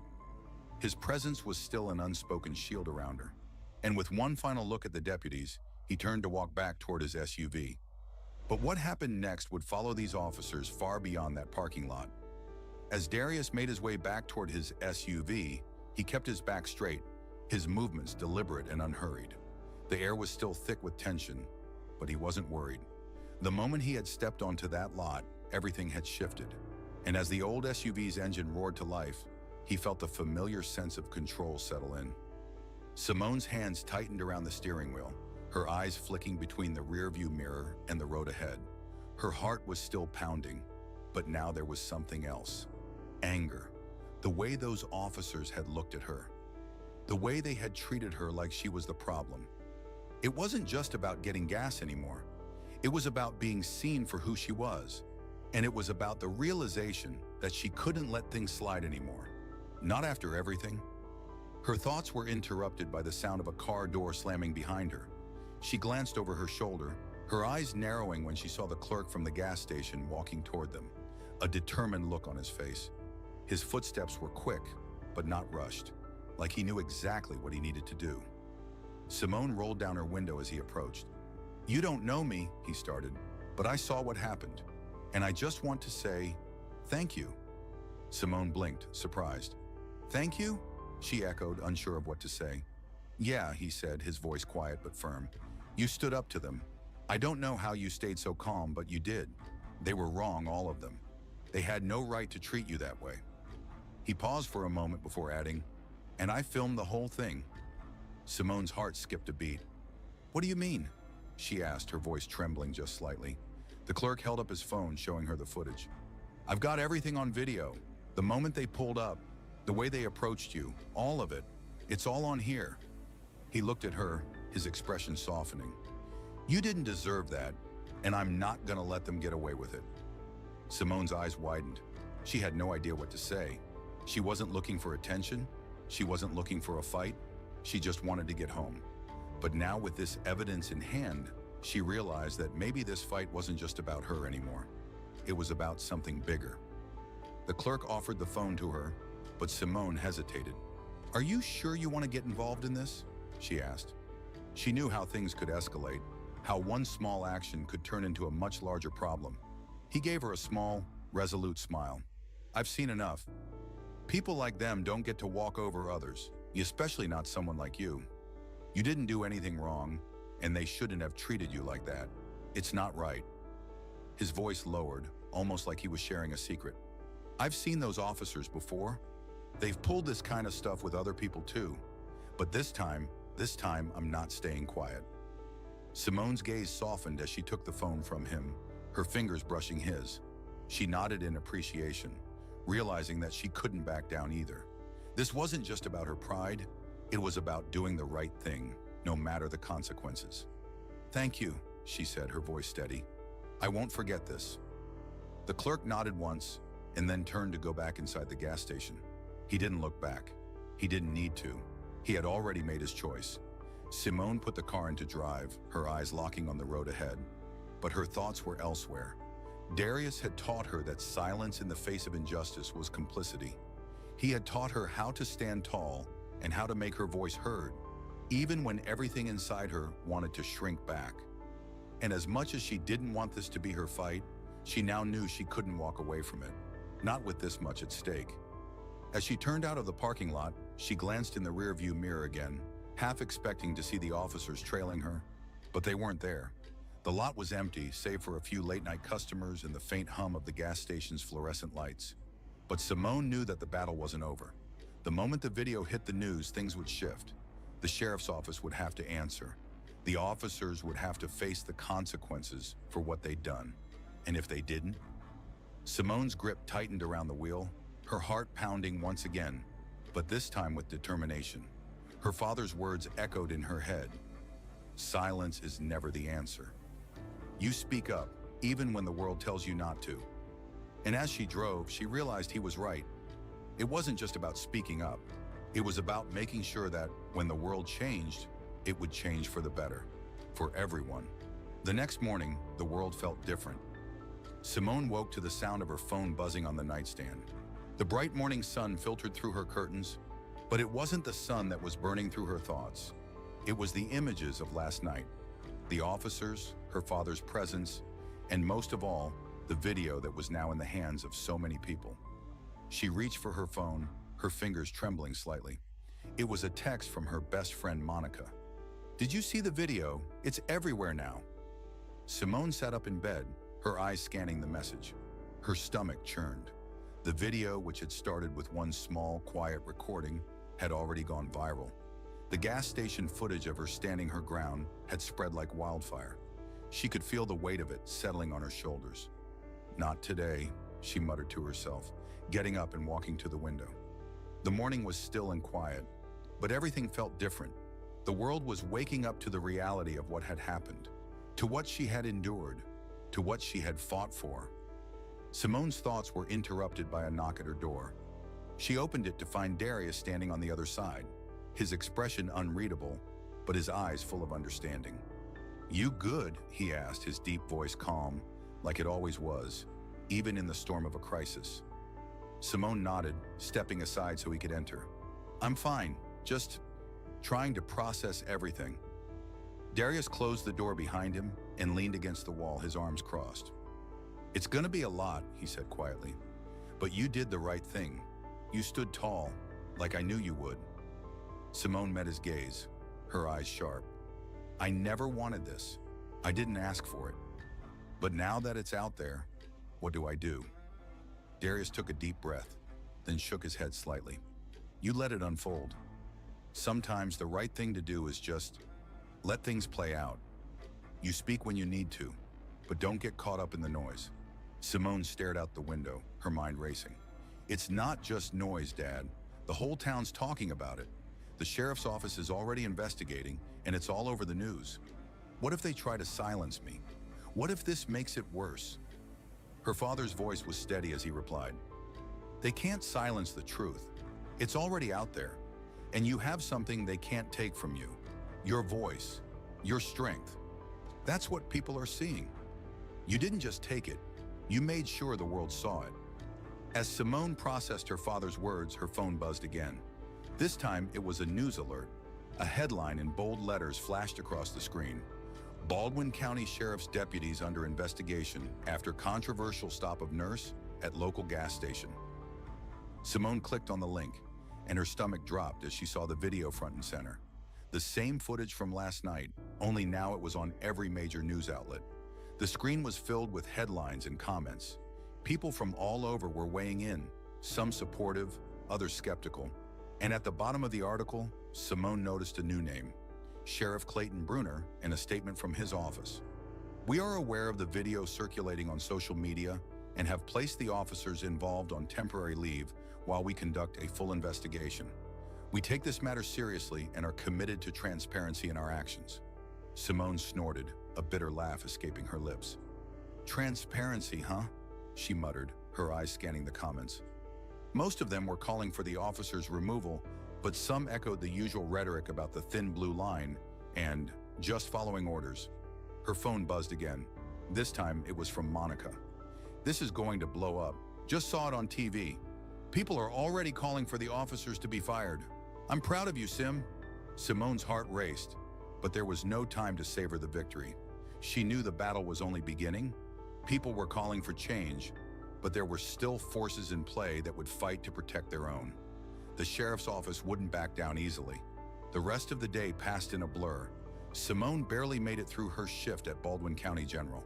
The constant stream of messages, phone calls, and media inquiries wore on her. She tried to keep her focus on her patients, but each time her phone buzzed, it was a reminder of the storm that was brewing around her. But when she got home that evening, the weight of it all hit her. The twins were sitting at the kitchen table playing with their Legos. The house smelled like home, and for a moment, it almost felt like everything was normal. But Simone couldn't shake the feeling that the world was watching her now, waiting for her next move. Her father arrived later that evening. He didn't speak much, just sat beside her on the couch, watching the news coverage of the event. The segment showed footage of her and the officers at the gas station, followed by interviews with the sheriff and other community leaders. "It's not over yet," Darius said, breaking the silence. "But they can't erase what you did. And they won't stop it either. Not now." Simone nodded. She was tired, so tired. But she knew what came next. The town was watching, the sheriff was scrambling, and for the first time, she felt like her voice mattered. The days that followed were a whirlwind. The media coverage exploded, with news outlets across the state picking up the story. Simone found herself at the center of a storm she had never anticipated. But strangely, she felt a sense of purpose she hadn't known before. The video of the gas station confrontation had not only gone viral, but had sparked a ripple effect. People from all walks of life, not just in Baldwin County, but across the country, were reaching out to her, telling her their own stories of injustice, of being misunderstood, of being silenced by systems far bigger than them. Despite the support, the pressure was immense. Simone was now a symbol, a face for something much larger than a single encounter. The weight of the situation wasn't lost on her. Every morning, as she stood in front of the mirror, her reflection seemed different, almost like she was seeing someone new, a woman who had been pushed to the edge and had decided to stand her ground. Her phone buzzed again. Another message from Monica. "Tamika, we need to talk. There's a meeting tomorrow. The mayor's office wants to meet with you." The mayor. Mayor Clayton Klein had been re-elected twice and had managed to keep a low profile during his time in office. But now, with the pressure mounting, he was taking steps, real steps, to address what had happened at the gas station. Simone wasn't sure what to expect, but she knew one thing for sure. The people in power were being forced to acknowledge the truth. Simone sat down at the kitchen table, her heart racing. She had no idea what was coming next, but she had a feeling that this meeting could determine how things would unfold in the coming weeks. The next morning, she walked into the mayor's office with Darius at her side. She had learned that sometimes strength wasn't about standing alone. It was about knowing when to ask for support, when to lean on the people who cared for you. Darius was always calm, always steady, but there was something in his eyes today, a quiet pride. Mayor Klein was waiting for them in the office, a sleek, modern room that exuded authority. He stood up when they entered, offering a firm handshake to Simone. His face was tight with concern, but there was a hint of genuine empathy behind his eyes. "Ms. Rollins," he began, his voice measured but sincere, "I want to start by offering a formal apology. What happened that night was unacceptable. I understand that you've been through a lot, and I want you to know that we're taking action." Simone nodded, trying to keep her emotions in check. "I appreciate that, Mayor Klein, but actions speak louder than words. I need to know what you plan to do next." The mayor glanced at his assistant, who handed him a folder. "We're starting an independent review of the sheriff's office. We've already put both officers on administrative leave, and we'll be working closely with state authorities to ensure transparency throughout the process. I want to make sure this never happens again." Simone listened, her eyes narrowing slightly. She had heard promises before, but promises didn't always translate into real change. "What about the systemic issues? The bias? The way my family and others like us have been treated for years?" Mayor Klein shifted uncomfortably in his seat, but there was no denying the sincerity in his voice. "We understand that this isn't just about those officers. It's about something much bigger, and we're committed to addressing it. We're going to implement de-escalation training, expand our community outreach programs, and," Simone interrupted him, her voice steady but firm, "I don't want just words, I want real, measurable change. This is about more than a few bad officers. It's about a system that's been built on inequality, a system that needs to be torn down and rebuilt." The room fell silent. Even Darius, who had been watching intently, gave her a look of approval. Simone's words hung in the air, her unwavering conviction a testament to how far she had come. The mayor nodded slowly, as if taking in her words for the first time. "You're right," he said, "and I promise you we will work with the community to make sure the change you're asking for happens. This is just the beginning." Simone felt a surge of something, hope maybe. She wasn't sure, but for the first time in weeks she felt like her voice mattered, like change could actually happen. It wouldn't be easy, it wouldn't be quick, but it was possible. As she left the mayor's office with Darius, Simone felt the weight on her shoulders lessen, just a little.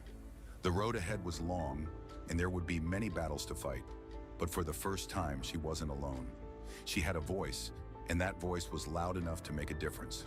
Later that night, as she sat on her porch with Darius watching the sunset, she felt a deep sense of peace. "You did good, kid," Darius said softly, his voice filled with pride. Simone smiled, her heart full. "We did good." And as the sky darkened, they both knew that this was just the beginning. There would be more work to do, more battles to fight, but they had already won something important. They had won the right to be heard. "People like you can't work in this company." Heather's voice pierced through the air, thick with disdain. The words echoed around the conference room, making everyone freeze in place. Maya stood there, a calm expression masking the storm swirling inside her. She could feel the cold stares of her colleagues, each one more judgmental than the last. Heather's gaze was cold and calculating, and her words were meant to humiliate. "Ma'am, with all due respect, I have all the qualifications to work here," Maya responded, keeping her tone level, trying to maintain some shred of professionalism. She had been here for barely 2 weeks, but already the tension in the office was unbearable. Heather's smirk was all too familiar. "Then be ready to face the consequences." Without another word, Heather slowly picked up a pitcher of water from the table, her movements deliberate, controlled. Maya's eyes widened, but before she could react, Heather tilted the pitcher and poured the entire contents over her head. Cold water drenched Maya, cascading down her face, soaking her hair, her clothes, and pooling at her feet. The office fell silent. Every pair of eyes in the room was glued to her, watching her every move, waiting for her to snap. "Looks like you needed to cool off," Heather said with a smirk, her eyes gleaming with poorly concealed satisfaction as she turned and walked away. Maya stood motionless, water dripping from her chin, her hands clenched into fists by her sides. Every muscle in her body screamed to react, to shout back at Heather, but she held her ground. She wouldn't give them the satisfaction of seeing her crumble. Not here, not now. She took a deep breath and with as much dignity as she could muster, walked toward the bathroom. The sounds of whispered conversations followed her, but she didn't acknowledge them. Her reflection in the bathroom mirror caught her attention. She barely recognized herself. Water ran down her face, her clothes soaked through, but it wasn't the wetness that bothered her. It was the feeling of defeat, of being powerless. Maya pulled her phone from her bag and dialed a number with trembling fingers. "Dad," she said, her voice barely a whisper, the weight of the situation pressing down on her chest. "It's worse than you imagined." "Much worse," she added, swallowing hard. The line on the other end went quiet for a moment, but then her father's voice filled the space. "I'll take care of it, sweetheart. Don't worry." But little did Maya know, this was just the beginning. Later that day, after being escorted out of the building with her head held high, Maya sat in her car, her phone pressed to her ear again. She was officially fired from her job for a crime she didn't commit, being accused of stealing company property. It didn't matter that she had never seen the equipment she was accused of taking. The lies were enough to get her thrown out. Her father's company, the company she had hoped to make a mark in, had let her go in an instant, without even offering a chance to explain. She didn't need to hear the words of support from her father again. She knew he was angry, knew he was working behind the scenes, but it was all happening too quickly. It was like a cruel game she didn't even know the rules to. The next morning, she received a call from her father. "Maya," Robert's voice was firm, calm as always. "I've made arrangements. I need you to trust me. The time has come." Maya paused. "What do you mean, Dad?" "Go back to the company," he instructed. "I want you to go undercover. Get in there, find out exactly what's going on, and see it for yourself." Maya hesitated for a moment, disbelief and anger bubbling up inside her. "Dad, why would I go back? Why would I put myself through that again?" "Because I need you to," Robert said, his voice unwavering. "This company needs you, Maya. We need to know the truth. I'm not asking for you to do this lightly. But if you want to help change things, You need to see it from the inside." Maya didn't respond right away. She let the silence hang in the air, contemplating his words. She had spent years preparing for a role at Johnson Industries, and now her father was asking her to return, not as the bright, capable daughter of the CEO, but as a completely new hire. "All right," Maya finally said, her voice steady. "I'll do it. I'll go back in." There was a pause before her father spoke again, his voice warm but filled with determination. "You'll need to change your appearance. You won't be Maya Johnson anymore. You'll be Maya Davis, a completely new hire. Do you understand?" "Yeah," Maya replied, her heart pounding. "I understand." Her father's plan was set in motion, and Maya had no idea what the future held, but she was prepared to face whatever it was head-on. She had to go back, not just to clear her name, but to uncover the truth that lay hidden beneath the surface. And so Maya's journey into the heart of Johnson Industries began, though this time she would be entering the company under a new identity, one that would give her a front-row seat to the truth. Maya stood in front of the mirror, adjusting her simple blazer for what felt like the 100th time. The reflection staring back at her seemed unfamiliar. Gone was the confident, polished version of herself, the Maya Johnson everyone knew as the heiress to Johnson Industries. Now she was Maya Davis, a completely new person, and she had to act like it. She had changed her hairstyle, wore minimal makeup, and most importantly, left her expensive jewelry in her apartment. She couldn't risk standing out in any way, not now. The elevator doors opened with a soft chime, and Maya stepped out onto the 14th floor of Johnson Industries. The sharp, antiseptic scent of fresh coffee mixed with the low hum of distant conversations. Her heart pounded in her chest as she walked through the sleek, modern corridors. Every step felt heavy with purpose and uncertainty. This wasn't just any first day on the job. It was the start of a mission she had to complete, no matter how difficult it would be. She reached the marketing department and immediately felt the cold eyes of the employees as she walked past. The office was busy, but the air was thick with tension, as if everyone was trying their best to ignore her. She could hear murmurs, the occasional chuckle, but none of them mattered. She wasn't here to make friends. She was here to gather information, to see firsthand what was wrong with the company her father had built. Maya approached the receptionist, who barely spared her a glance before pointing her to the office of Derek Wilson, the head of the marketing department. He was known to be a tough, no-nonsense manager, but Maya didn't care about his reputation. She had a job to do. When she knocked on his office door, Derek looked up slowly from his phone, his eyes scanning her briefly before settling into a look of barely concealed disgust.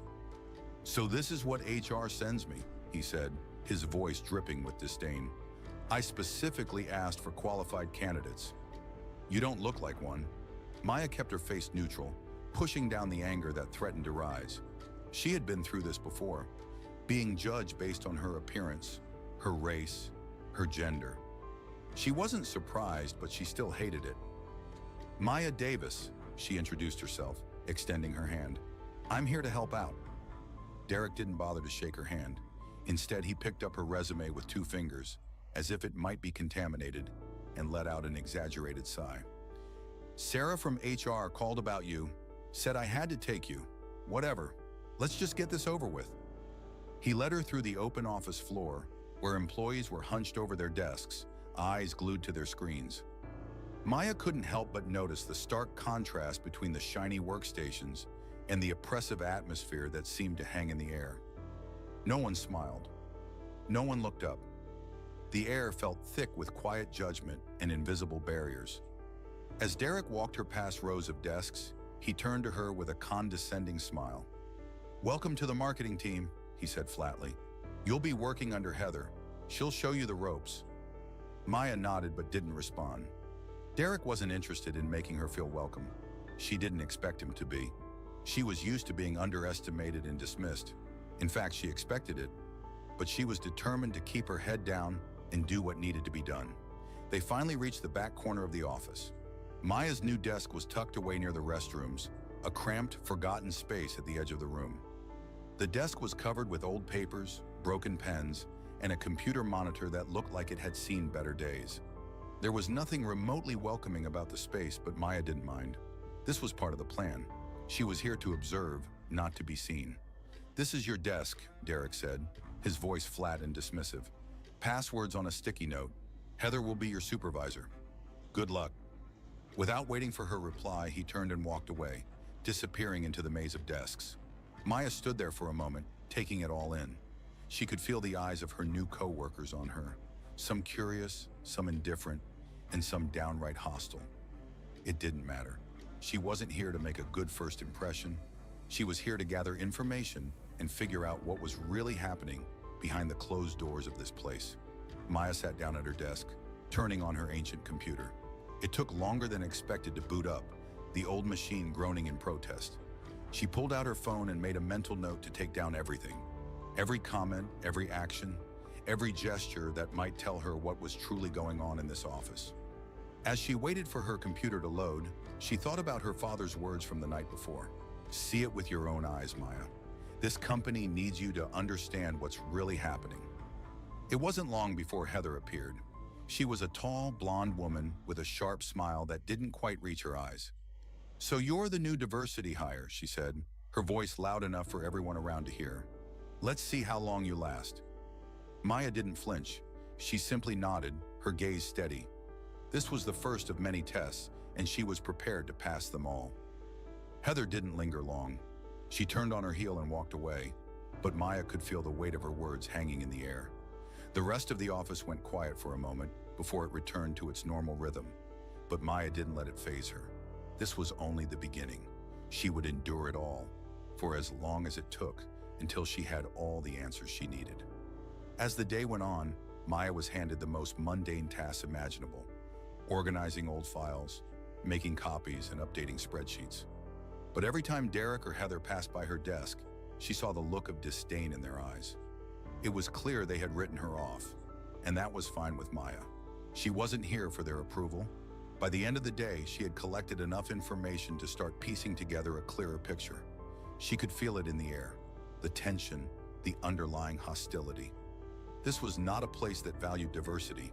This was a company where power, privilege, and status reigned, and those who didn't fit in were quickly discarded. Maya knew this was only the beginning of her journey. She had to stay strong, stay patient, and gather more evidence. Only then could she begin to take action. The battle was far from over. The days after Maya's first week at Johnson Industries were filled with menial tasks. Each morning she arrived early and kept a low profile. She made coffee for the team, organized outdated files, and updated spreadsheets that no one else wanted to touch. Derek and Heather's disdain for her was clear, but Maya took it in stride. She was playing the long game, gathering the pieces of the puzzle bit by bit, but things started to get worse. One morning, Heather walked up to Maya's desk, her footsteps loud against the silence of the office. "I need you to make coffee for the team," she said, handing Maya a small post-it note with the most complicated coffee order Maya had ever seen. Maya stared at the note.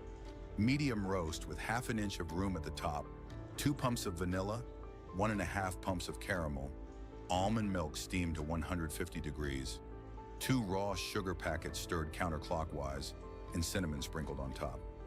It felt like a deliberate power play, a way to remind Maya of her place, but Maya knew better than to argue. "Okay," Maya said calmly, "I'll take care of it." In the office kitchen, Maya meticulously followed the instructions, measuring every detail to perfection.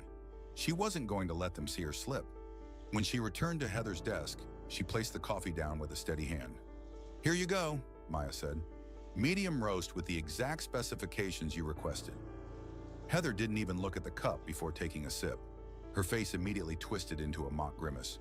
"This is disgusting," she declared, loud enough for everyone in the office to hear. "It's too hot and too sweet." Maya fought to keep her face neutral. Before she could respond, Heather stood up and, with a sharp motion, knocked the entire cup of coffee onto Maya's shirt.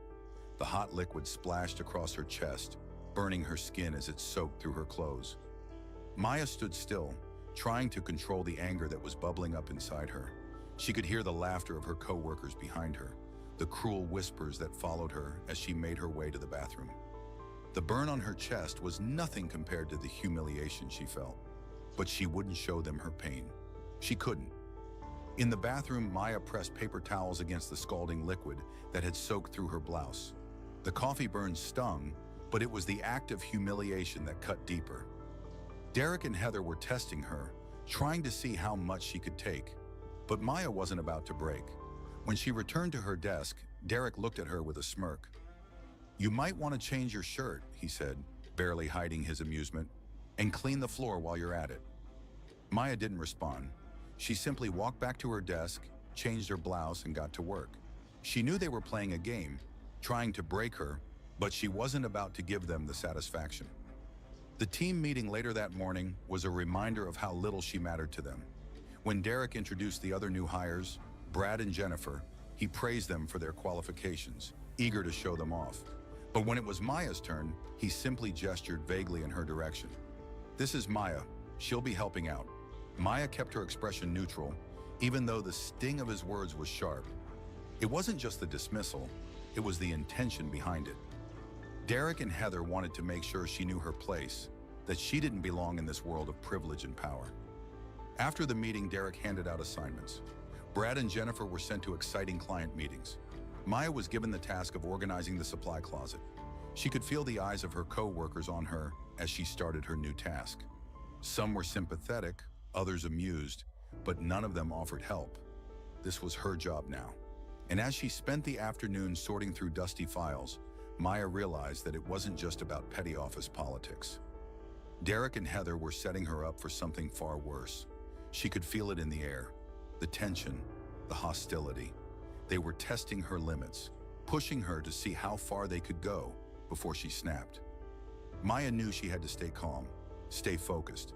This was just the beginning. The next day, Maya walked into the office with a sense of quiet determination. Her shirt was crisp, her hair neatly styled, and the dark circles under her eyes were hidden beneath a layer of makeup. She had no idea what today would bring, but she was ready for whatever it was. As soon as she stepped off the elevator, she could feel something was different. The atmosphere in the office was charged, tense. Employees were whispering among themselves, their conversations halting when they saw her.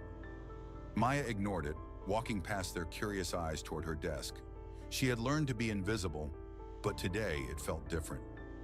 By mid-morning, Derek approached her with a strange look on his face. He didn't say anything at first, just stared at her, eyes narrowed, his usual sneer absent. Maya didn't have time for his games today. She knew something was coming, and she was ready. He finally broke the silence. "I need to see you in my office." Maya followed Derek to his office, trying to keep her nerves in check. He closed the door behind them with a heavy thud, turning to face her. There was no greeting, no pleasantries. He just crossed his arms and eyed her carefully, his lips curled into a half-smile. "You don't belong here," Derek said, his voice low. "We know what you're really doing. Playing the long game, huh? Trying to gather intel on us." Maya met his gaze head-on, refusing to back down. "I don't know what you're talking about," she said, her voice steady, even though she could feel her heart race. Derek's eyes flickered with impatience. "We've had enough. It's time for you to go." Before she could respond, the door opened, and Heather walked in, her expression cold and triumphant. "You're being let go, Maya," Heather said, her voice sharp. "We've had enough of your antics." The words hit Maya like a punch to the gut. The room felt smaller, the walls closing in around her. She had expected it, but hearing it out loud still stung. She had spent weeks gathering information, taking every slight, every insult in stride. But now they were finally making their move. Derek stepped forward, smirking. "You've been a problem from the start. Your qualifications? Irrelevant. Your presence? Unnecessary." Maya stood there, her mind racing. She couldn't believe it was happening. They had already made up their minds. They had framed her, isolated her, and now they were going to get rid of her. But then, something inside her snapped.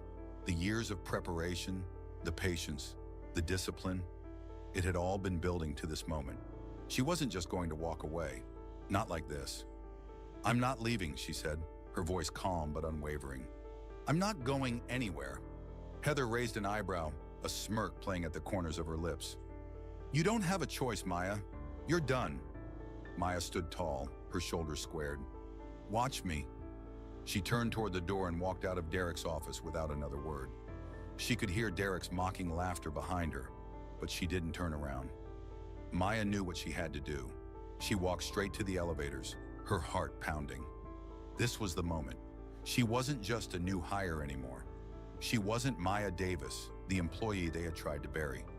She was Maya Johnson, the woman who was about to take control of this company.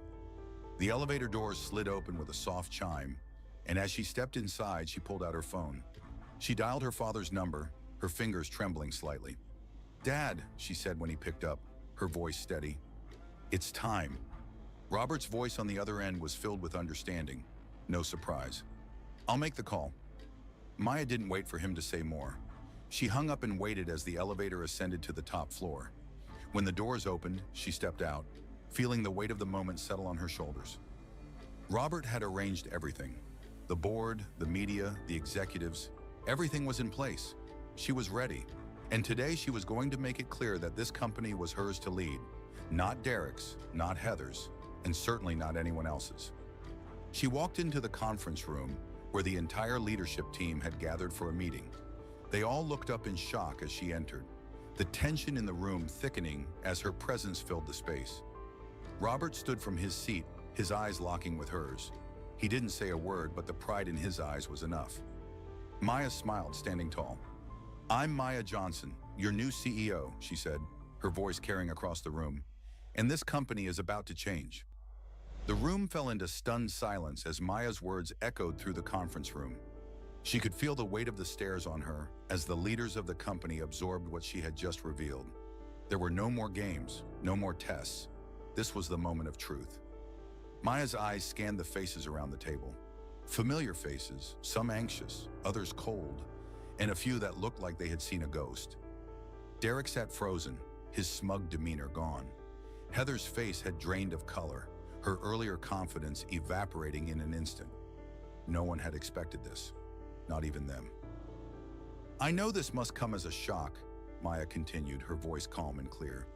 "But I'm not here for the usual power plays.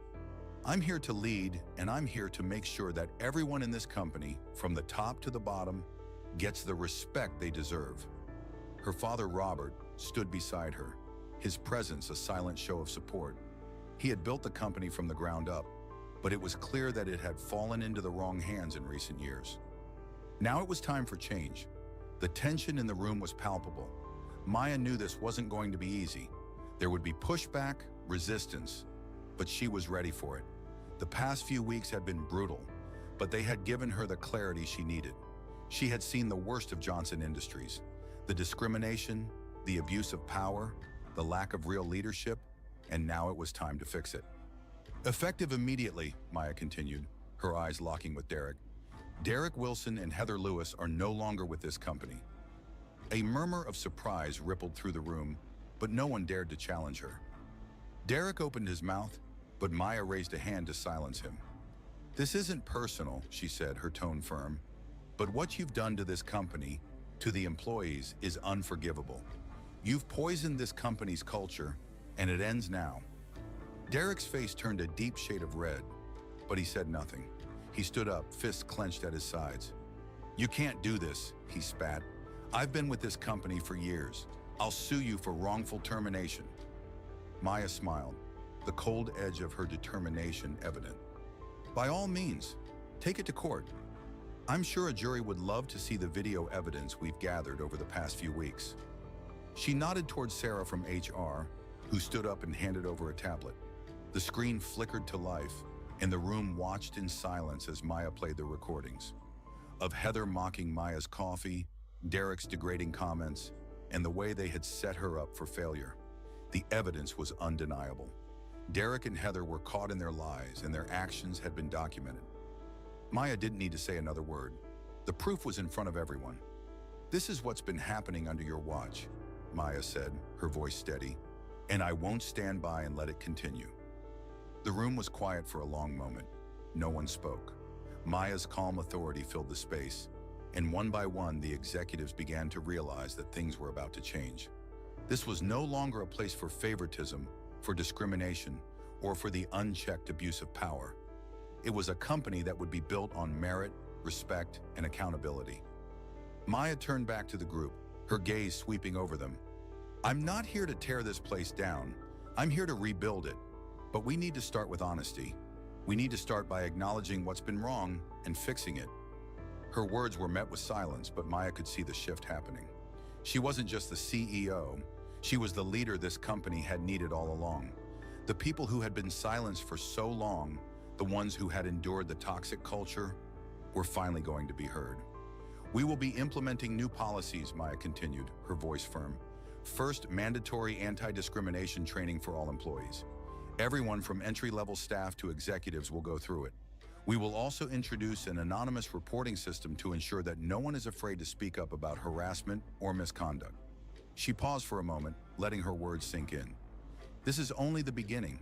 We will change the way we hire, promote, and evaluate employees. We will make this a company where everyone is treated equally. No exceptions. Maya's gaze landed on James, the graphic designer who had warned her about the toxic culture when she first started. He had remained silent for years, watching as others were passed over, ignored, or mistreated. Now it was his time to shine. James Williams, Maya said, effective immediately, you are being promoted to creative director. James looked stunned, his eyes widening as the room erupted into applause. Maya had seen his talent, and she knew he deserved the recognition. This was the beginning of a new era for Johnson Industries. And, Maya added, turning to Sophia, the young copywriter who had risked her job to record the conversations that exposed Derek and Heather, I'm creating a new position, employee advocate. Sophia, you'll be leading the program. Sophia's eyes filled with tears, and she stood up, nodding in disbelief. Maya had seen the courage in her, and she knew that this was the kind of leadership Johnson Industries needed. As the meeting continued, Maya outlined the structural changes that would take place. The company's culture was about to be transformed, but Maya knew it wouldn't happen overnight. It would take time, patience, and dedication. But she was ready. This was her legacy, and she was going to build it the right way. Ava Walker, a 44-year-old CEO, stepped into the sleek lobby of Hawthorne and Blake Consulting in downtown Chicago, her heels clicking softly on the marble floors. The rain wasn't heavy, but it left a fine mist that blurred the glass doors outside, giving the building a slightly ethereal quality. Inside, fluorescent lights buzzed above, the scent of fresh espresso lingering faintly in the air. People in sharp suits passed her by with phones glued to their palms, earbuds in their ears, all of them looking like they had somewhere important to be. Ava's presence in her unassuming navy coat and well-worn leather briefcase barely seemed to make a dent in the sea of high-powered professionals. There was nothing flashy about her, no designer watch, no bodyguard trailing behind her. She was a woman, tall, confident, and black, and that alone was enough to make her go unnoticed in this world of meticulously curated power. Her strides were measured and steady, yet there was something about her that radiated quiet authority, a type of power that didn't demand attention, but somehow made those who saw her feel like they should. The receptionist at the desk, a young woman named Charlotte, glanced up from her phone as Ava approached. Charlotte's blonde bob framed her face, her thick lashes fluttering as she squinted at the clock behind Ava. She barely made eye contact before her gaze flicked to the screen in front of her. The moment Ava spoke, introducing herself as the CEO of SkyTech Solutions, Charlotte raised an eyebrow, clearly unconvinced. "Do you have an appointment?" Charlotte asked, her tone more dismissive than curious. She didn't even glance at Ava's face as she typed into the system, eyes locked on her screen. "I don't see your name here." Ava's calm voice didn't waver as she repeated, "I have a 10 a.m. meeting with the executive board. It's scheduled." She gave Charlotte a moment to process, but the receptionist simply stared back at her, unblinking. The kind of stare that said she didn't believe Ava. "Sorry," Charlotte continued, looking back down at her screen as if Ava had said nothing of importance. "I don't think you're in the right place. Vendors and service people use the back entrance. If you're dropping something off, you can go through there." Ava's pulse didn't quicken. She'd seen this before. The subtle disregard, the glance over, the assumption, the hesitation when they realized she wasn't the typical image they had in mind when it came to authority. But she wasn't here for a confrontation. No, she had worked too hard, fought too many battles to let this moment derail her. There was nothing in her that would allow her to feed into their narrative. She had learned long ago that staying calm in moments like this was far more powerful than any outburst. She took a long, slow breath and nodded once. Not in defeat, but in quiet understanding. There was no need to argue. Instead, she turned toward the door, the faintest of smirks playing at the corners of her lips. Charlotte didn't even notice the small gesture. She was already scrolling through her phone, oblivious to the gravity of what had just transpired. She thought Ava's silence meant she had been dismissed, but she had no idea who Ava really was. As Ava reached for the door, a young associate, barely out of college by the looks of him, stepped off the elevator. His eyes widened as he saw her, and his breath caught in his throat. He was startled, confused, and clearly unsure of himself. "Ms. Walker," he stammered, halting mid-step. His surprise was palpable. "You're early. There's still—" Ava raised her hand gently, her voice calm. "No need to worry. Please thank the team for the opportunity. I'll be on my way." She pushed the door open, stepping back into the street, where the misty rain began to settle on her coat, a soft, constant rhythm. As she stepped onto the pavement, she didn't look back, not even once. The weight of the situation hung heavily in the air, but Ava carried herself with quiet dignity. The associate stood frozen for a moment, mouth slightly open, before the elevator doors closed behind him. He didn't even know what to say, his mind racing to process the interaction he'd just witnessed. Back at the front desk, Charlotte continued scrolling through her phone, still unaware of the monumental mistake she had just made. She had no idea who Ava Walker really was, or what she had just lost. Her dismissal wasn't just a missed opportunity for a handshake. It was the beginning of a chain of events that would shake the company to its core. Ava had left, not in anger, but in quiet defiance. She wasn't just walking out of the building. She was walking out of their narrow vision of who could be in charge. And soon the consequences of that small, dismissive moment would become too glaring to ignore. But for now, Ava only had one thought in her mind as she strode down the street. She had more important things to do than try to convince anyone who didn't believe in her worth. Ava Walker wasn't born with a silver spoon. Her beginnings were far from the polished boardrooms of companies like Hawthorne and Blake Consulting. She was born in a modest neighborhood of New Orleans, a place where opportunities didn't come easily. Her mother, a night shift nurse, worked long hours at a local hospital, while her father, a mechanic, worked out of their driveway, fixing cars and doing repairs. They didn't have much, but they made do. From a young age, Ava learned that nothing was ever handed to her. If she wanted something, she had to earn it. And sometimes that meant doing the impossible. She learned early that the world, especially for someone like her, didn't treat you fairly. The odds were stacked against her, not just because of her background, but because of her gender and the color of her skin. By the time she was 12, Ava had already developed a unique skill set. Unlike most of the other kids, she didn't spend her evenings texting or playing video games. Instead, she took apart old discarded computers her father had brought home from his mechanic's shop. Using parts that others deemed worthless, she built her own functioning desktop computer. It wasn't to play games, it was to learn. She wanted to understand how machines talk to each other, how data moved from one point to another. While her friends were out sneaking into parties, Ava was teaching herself how to write code. Her father often teased her for spending so much time with broken monitors and wires instead of enjoying her youth. But Ava didn't care. She had an unwavering resolve, knowing that the skills she developed would one day set her apart from the world that seemed to overlook her. At Tuskegee University, Ava earned a scholarship and quickly became one of the top students in her class. She stayed focused, not spending time at parties or joining sororities like many of her peers. There was too much to learn, too much to prove. She dove headfirst into her studies, building ideas and developing concepts that would form the foundation of what was to come. Her time there wasn't about socializing or gaining approval from others. It was about building her future brick by brick. Ava's first business venture came during her final year of university. She and a few classmates developed a small platform aimed at managing mobile team schedules. Simple software that could make coordination easier for small businesses. It was the kind of startup that every young entrepreneur dreams about, but it failed.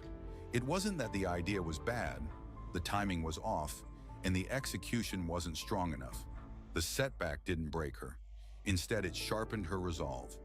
Ava reworked the concept, improved the delivery, and tried again. The second attempt wasn't an immediate success either, but it attracted attention. It was eventually acquired by a larger tech firm, a small but significant win in a world full of setbacks. It was from that experience that she founded SkyTech Solutions, a company born out of her desire to do things right, to build something that mattered. Unlike many startups, Ava's approach was pragmatic. She didn't rely on flashy launches or angel investors. She focused on delivering solid, reliable products. She made connections with businesses that needed real solutions, not just ideas. Within 4 years, SkyTech had become one of the fastest-growing SaaS firms in the country. It wasn't Silicon Valley or New York, but Ava didn't need validation from those places. She didn't need the recognition that came from being in the right zip codes. She'd built a business from the ground up, with little more than hard work and a clear vision. But success didn't mean she stopped facing challenges. Ava's gender and race always set her apart in a world of white, male-dominated tech firms. She faced discrimination everywhere she went, even from those who didn't mean to. Whether it was investors who doubted her abilities or clients who hesitated to take her seriously, Ava had to work twice as hard to prove herself. But every slight, every setback only fueled her determination. The world wasn't going to hand her anything. She knew that from the start, but by the time she was 44, Ava Walker had already proven that she didn't need the world's approval. She had built SkyTech into a company that stood on its own merit. It didn't matter what anyone else thought. Ava had achieved success because she earned it. The next big challenge was about to come, and it would come in the form of Hawthorne and Blake Consulting. The firm had been in negotiations with SkyTech for months, eyeing the partnership for a contract worth $50 million. But Ava had no illusions. She knew the drill. She knew that the real test would be in the meeting, where her race and gender would once again be on trial. This was the moment that would define her. Would she prove them wrong? Or would they dismiss her just like so many others had before? The rain continued to fall gently outside as Ava stood in front of the building, her eyes focused. She wasn't worried. She had already won, no matter what happened next. Ava walked out of the building with her head held high, the light mist of the rain lightly kissing her face. Her steps were measured and calm, but inside a storm was brewing. She'd faced countless barriers in her life. But this was something different. The sting of being dismissed simply because of her appearance was sharp, but Ava wasn't the type to let such moments define her. She had been here before, of course, in meetings where she had been assumed to be the administrative assistant, or the catering staff, or even a vendor, when she was, in fact, the one leading the company. But today felt different. It wasn't just the rejection that had her thinking. It was the fact that Charlotte, the receptionist, so casually dismissive of her, didn't even take the time to verify her credentials. It was as if her very presence in the building didn't deserve respect.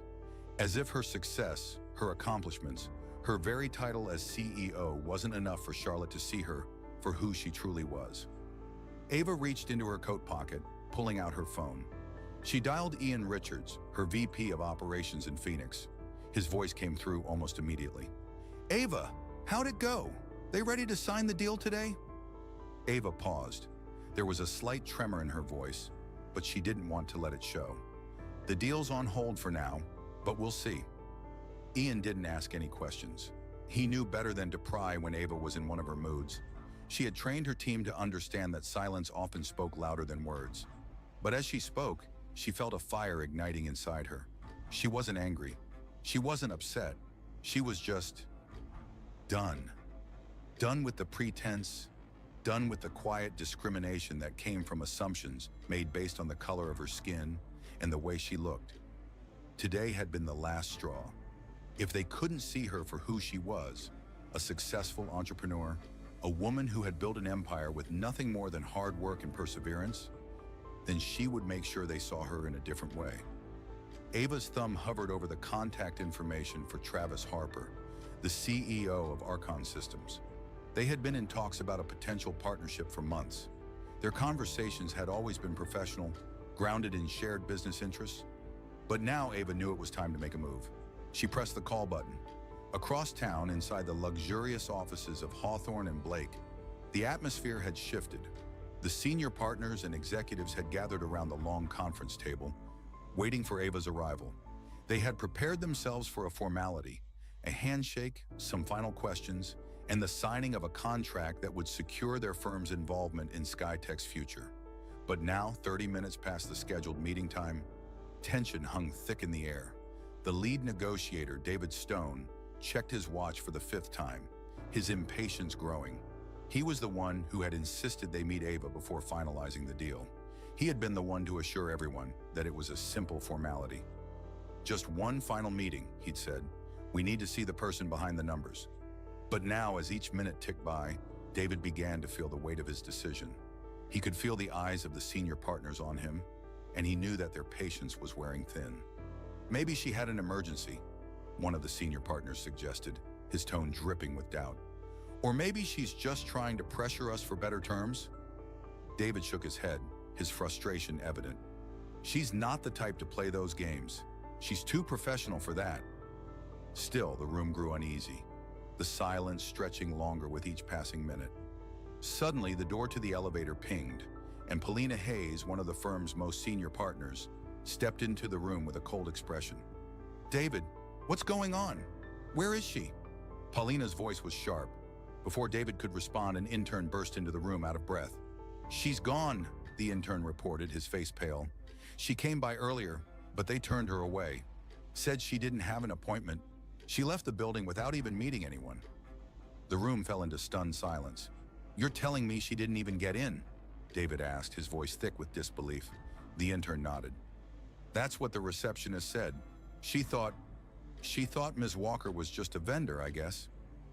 A murmur rippled through the room. The executive board, normally composed, now exchanged uneasy glances. The realization hit them all at once. They had just missed an opportunity to work with one of the brightest and most successful women in the tech industry, all because they had failed to see her for what she truly was. Meanwhile, outside the building, Ava walked with purpose down the sidewalk. The mist of rain on her coat felt like the world washing away the weight of her past. She had given them a chance. She had tried to walk into their world on their terms, but now she was taking control. Her phone buzzed with a message from Travis Harper. Are we moving forward with the contract? Ava's fingers hovered over the screen, then she typed a simple reply. Yes, let's do it. She pressed send, and as she did, a small smile tugged at the corner of her lips. She was done waiting for people who couldn't see her value. Archon had already recognized it. The morning after Ava Walker's departure from Hawthorne and Blake, the office felt different. A cold silence had taken over the once bustling hallways. Senior partners and executives who typically greeted each other with handshakes now passed by in hushed conversations, their smiles stiff, their words measured. The buzz of the office seemed to have been replaced with a palpable sense of dread. The repercussions of their actions were starting to settle in, but no one quite knew the full extent yet. Upstairs in the boardroom, David Stone had tried to salvage the situation, but every call he made to Ava's team was met with cold indifference. Her phone went straight to voicemail, and emails were returned with polite but unyielding brevity. The more he tried to salvage the deal, the clearer it became that Skytech Solutions was moving on, and moving on fast. Meanwhile, in the sleek corner office of Hawthorne and Blake, Simone Hayes, one of the firm's most respected partners, sat in front of her laptop, scrolling through the latest emails. Her eyes narrowed as she skimmed through the message from their legal team. The deal was falling apart, but it wasn't just the deal she was worried about. It was the larger issue that no one seemed willing to address. She clicked the phone to dial Ava Walker. It was her last-ditch effort. She knew the situation had escalated quickly, but she had respected Ava from the beginning. Simone had pushed for the deal, knowing that Skytech was one of the fastest-growing companies in the industry. Ava wasn't just any CEO. She was someone who had fought for everything she had built. Someone who understood the value of quiet leadership and restraint. Simone had admired those qualities, but it was too late. Simone's phone rang 3 times before it was answered, but it wasn't Ava's voice on the other end. It was someone from Skytech Solutions' legal team. We've decided to go in a different direction, the lawyer said bluntly. Ava Walker has signed with Archon Systems. They're already in talks, and the deal will be finalized by the end of the day. Simone's stomach dropped. It wasn't just the loss of the contract, it was the realization that the company had severely misjudged the situation. Ava Walker wasn't someone they could afford to ignore, and now the entire firm would feel the consequences. She ended the call with a quiet exhale, her hands shaking slightly as she set down the phone. Hawthorne and Blake Consulting wasn't just losing a $50 million deal, they were losing their reputation. Archon Systems, the competitor they had brushed off so carelessly, was now positioning itself as the new partner for SkyTech. The message from Ava Walker's team was simple, yet devastating. We don't need a partner who can't see our worth. We've already found someone who respects us. And with that, the floodgates opened. The executives at Hawthorne and Blake scrambled to save what they could, reaching out to clients they thought were secure, only to find that several of them had already begun reevaluating their relationships. One by one, large clients started pulling their contracts. SkyTech's influence in the industry was undeniable, and the fact that Hawthorne and Blake had lost it due to a single moment of disrespect began to spread quickly. By the end of the week, news outlets were reporting the fallout, and the word disrespect became a mainstay in headlines. The world of business had turned its eyes on the consulting giant, but it wasn't the kind of attention they were used to. Blogs, social media threads, and news outlets had picked up on the story. Ava Walker's name was now associated with a powerful lesson. The cost of underestimating someone based on their appearance, race, or gender was far greater than anyone could imagine. But it wasn't the press coverage that mattered most. It was the damage to their reputation. Employees, too, had begun to whisper among themselves. There was a sense of unease that had never been there before. The firm, built on decades of prestige, was now haunted by an error that no one could easily fix. The respect they had long prided themselves on was now under siege, and the office was in disarray. Meanwhile, at SkyTech Solutions, the news was met with a sense of quiet satisfaction. Ava wasn't celebrating. She didn't need to. The decision she made to leave Hawthorne and Blake behind had been the right one. Archon Systems was on board, and things were moving forward. Their deal was just as solid, just as beneficial, and most importantly, it was with a company that recognized the value of her work from the start. Ava sat in her office, the bright midday sun casting a glow over the city skyline. She glanced down at her phone. There were a few emails from Archon's team confirming the details for the upcoming partnership launch. There was no smug satisfaction in her expression, just a quiet sense of knowing. She had made her choice. The people who couldn't see her worth, couldn't see the worth of SkyTech Solutions, didn't deserve her time, but the ones who respected her, the ones who understood what real power looked like, were the ones she would build with. Ava smiled softly, knowing she had chosen the right path. 2 weeks after Ava Walker had left Hawthorne and Blake Consulting, the firm's boardroom was still reeling from the shockwaves of their mistake. The tension in the air was palpable, thick enough to cut through with a knife. The very walls of the once dominant firm seemed to whisper of the disgrace that had unfolded. Simone Hayes, still one of the firm's most respected partners, sat at the head of the table. Her fingers drummed lightly on the surface of the conference table, a rhythm that matched the nervous energy that had taken over the room. They had spent the last 2 weeks trying to do damage control, reaching out to clients, trying to salvage what little reputation they had left. But the truth was unavoidable. They had lost the deal, and more importantly, they had lost their credibility. "Mark, we need to find a way to claw this back," Simone said, her voice calm but firm, a stark contrast to the unease that filled the room. "We can't let this be the story we're remembered for." Mark Keller, the head of partnerships, glanced around the room, his eyes landing on the rest of the partners. They all knew it was too late. The damage was done. "You can't uninsult a man like that," he muttered, his voice laced with frustration. "Not after what happened." The firm had tried everything to fix the situation. They issued vague public statements about improving internal procedures and enhancing inclusivity efforts, but the damage had already been done. The media had caught wind of the story. Bloggers, influencers, and journalists had picked up on the narrative, with Ava Walker becoming an unexpected folk hero. People began sharing their own stories of being judged based on their race, gender, or appearance, drawing a parallel to Ava's own experience with Hawthorne and Blake. It wasn't just a loss for the firm, it was a cultural awakening for many who had felt sidelined in similar ways. The phone rang, snapping Simone out of her thoughts. It was an incoming call from Archon Systems. She hesitated for only a moment before answering, bracing herself for another hit to their already fragile position. "Simone, this is Travis Harper from Archon Systems," came the voice on the other end. "I just wanted to reach out personally. We've reviewed the partnership documents and everything's moving forward smoothly on our end. We're excited to have SkyTech on board." Simone forced a smile, but the words tasted bitter. She had lost a major deal, and now she was speaking to the man who had swooped in to take it from under her nose.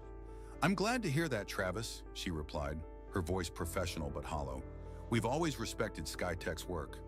"Look," Travis said, his tone shifting slightly, "I know this has been a tough situation for you, but I think we all know that Ava made the right call. Hawthorne and Blake missed an opportunity, and now we're moving forward. I'm just glad we could bring something of real value to the table." Simone's stomach churned as she hung up the phone. She had seen it coming, but hearing the words from Travis stung nonetheless. Ava's decision to leave had been final, and the firm had no one to blame but themselves.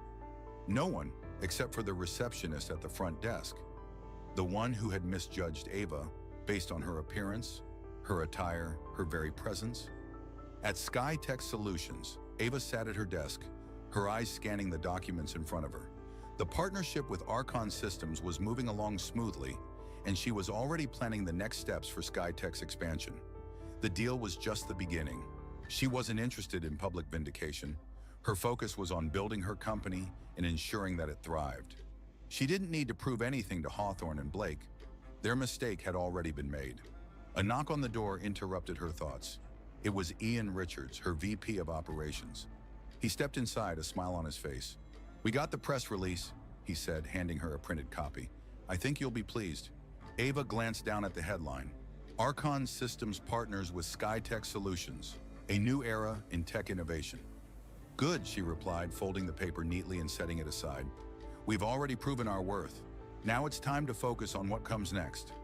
She leaned back in her chair, a slight smile playing on her lips as she thought about the journey that had led her here. It hadn't been easy, but it had been hers to take. Ava had worked for everything she had achieved, and now she would continue to shape the future of her company, making it a beacon of respect, equality, and hard-earned success. Meanwhile, back at Hawthorne and Blake, the internal meeting had devolved into finger-pointing. They had tried to fix the situation with superficial solutions, but their arrogance and lack of understanding had cost them more than just a deal. They had lost the respect of their clients, their employees, and the public. Their reputation, once untouchable, was now in tatters. Simone Hayes knew this better than anyone. She had tried to push for change, to see things differently, but it had been too little, too late. The firm would continue to exist, but it would never be the same. The damage was too deep. Ava Walker, on the other hand, had emerged stronger than ever. Her quiet dignity and unshakable belief in her worth, now the foundation of a company on the rise. As the months passed, Hawthorne and Blake would slowly lose its grip on the industry. The clients who had stayed loyal to them for years began to fade away, one by one, heading for more forward-thinking, inclusive companies like SkyTech. In the end, it wasn't just the $50 million deal they had lost, it was their place in the future. And as for Ava, she didn't need to shout about her victory. The silence of her actions spoke volumes. The sharp crack of the gunshot shattered the serene quiet of Willow Creek Estates. The peaceful suburban street, lined with meticulously manicured lawns and grand homes, had been untouched by any disturbance until now. The air, heavy with the warmth of the setting sun, seemed to freeze in place. The tranquil atmosphere was gone, replaced by the palpable tension of a single, reckless decision. Tasha Carter stood frozen in the middle of the road, her body still, but her mind racing. Her heart pounded as the searing pain from the bullet that had just struck her side sent shockwaves through her body. The pain was immediate, overwhelming, intense enough to knock the air from her lungs. Her hand instinctively pressed against the wound, but her fingers came away stained with dark red blood.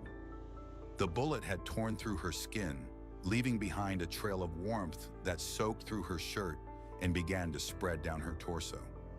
Her knees buckled, but Tasha fought to stay upright. She felt the weight of her body shifting, her legs trembling with the effort to hold herself steady.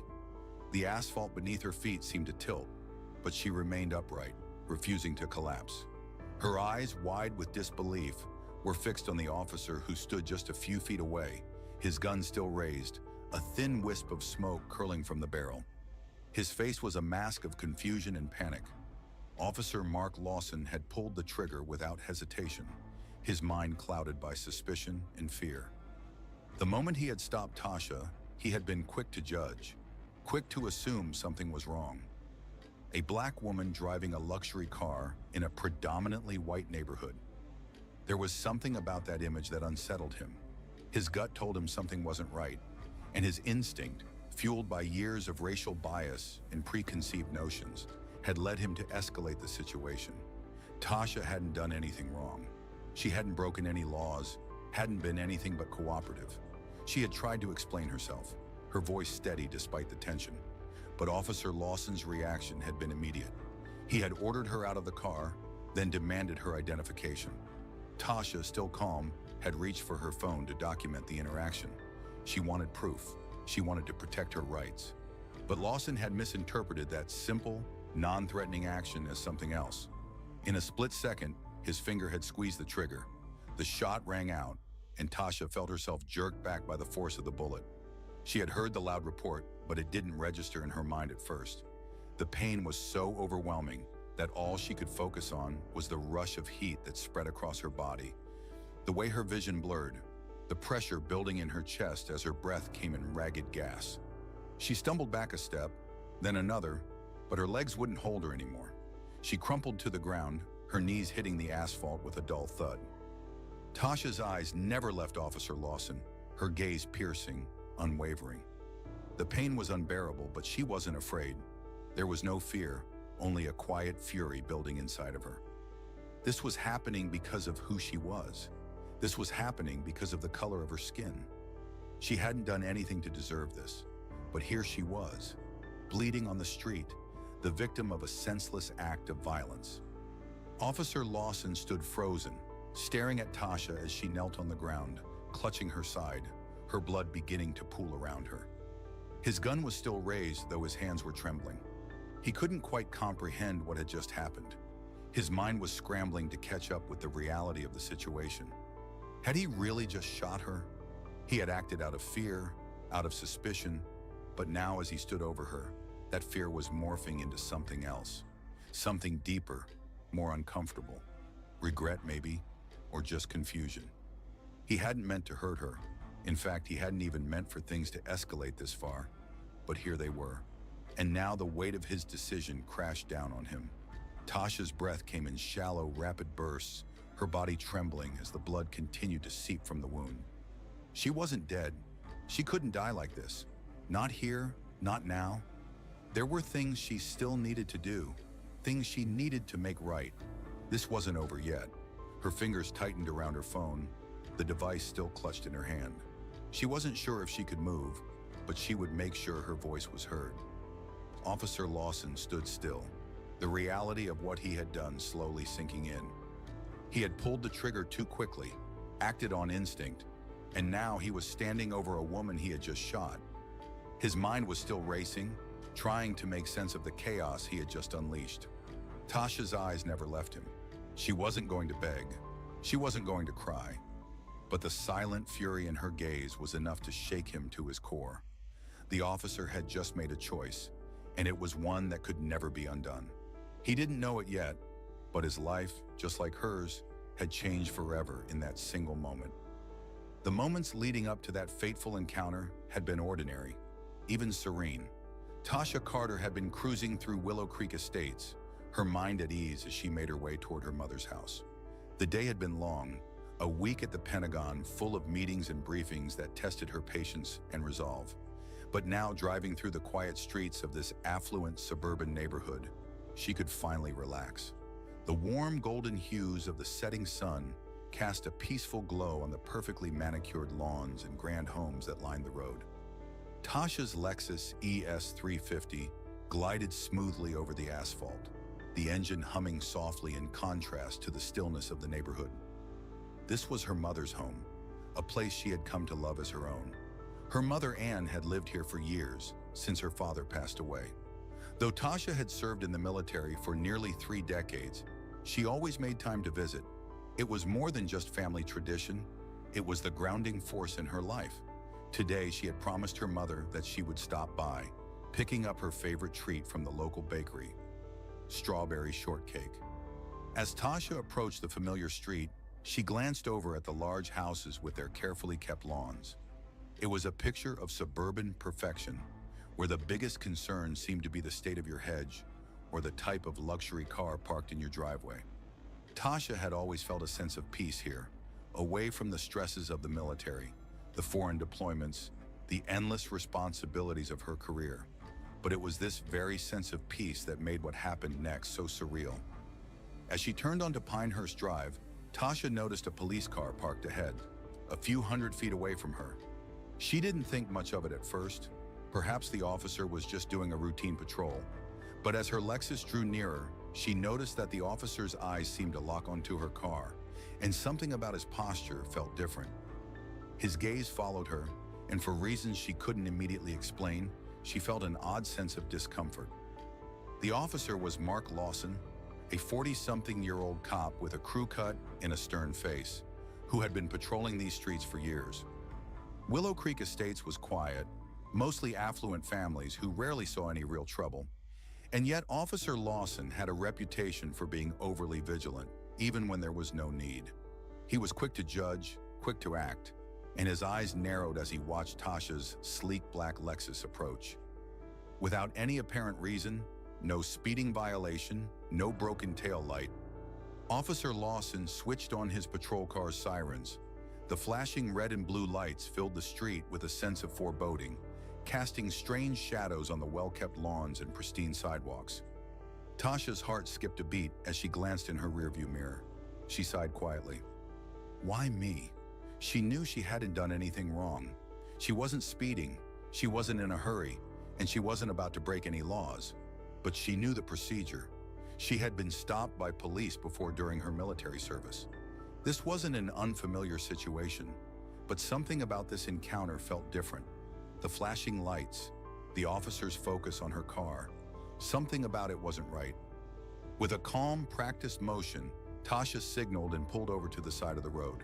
She turned off the engine and rolled down her window, just enough to speak with the officer. Her hands naturally rested on the steering wheel at the 10 and 2 o'clock positions, as she had been trained to do. She had nothing to hide, nothing to fear, and she wasn't about to make this encounter more difficult than it needed to be. The officer's vehicle came to a stop a few feet behind her Lexus, a safe distance. But as Officer Lawson got out of his car, Tasha immediately noticed something unsettling. His movements were stiff, exaggerated, as if he was anticipating trouble. He slammed the door behind him, his hand hovering near the gun holster on his belt. Tasha's muscles tensed slightly, but she remained composed.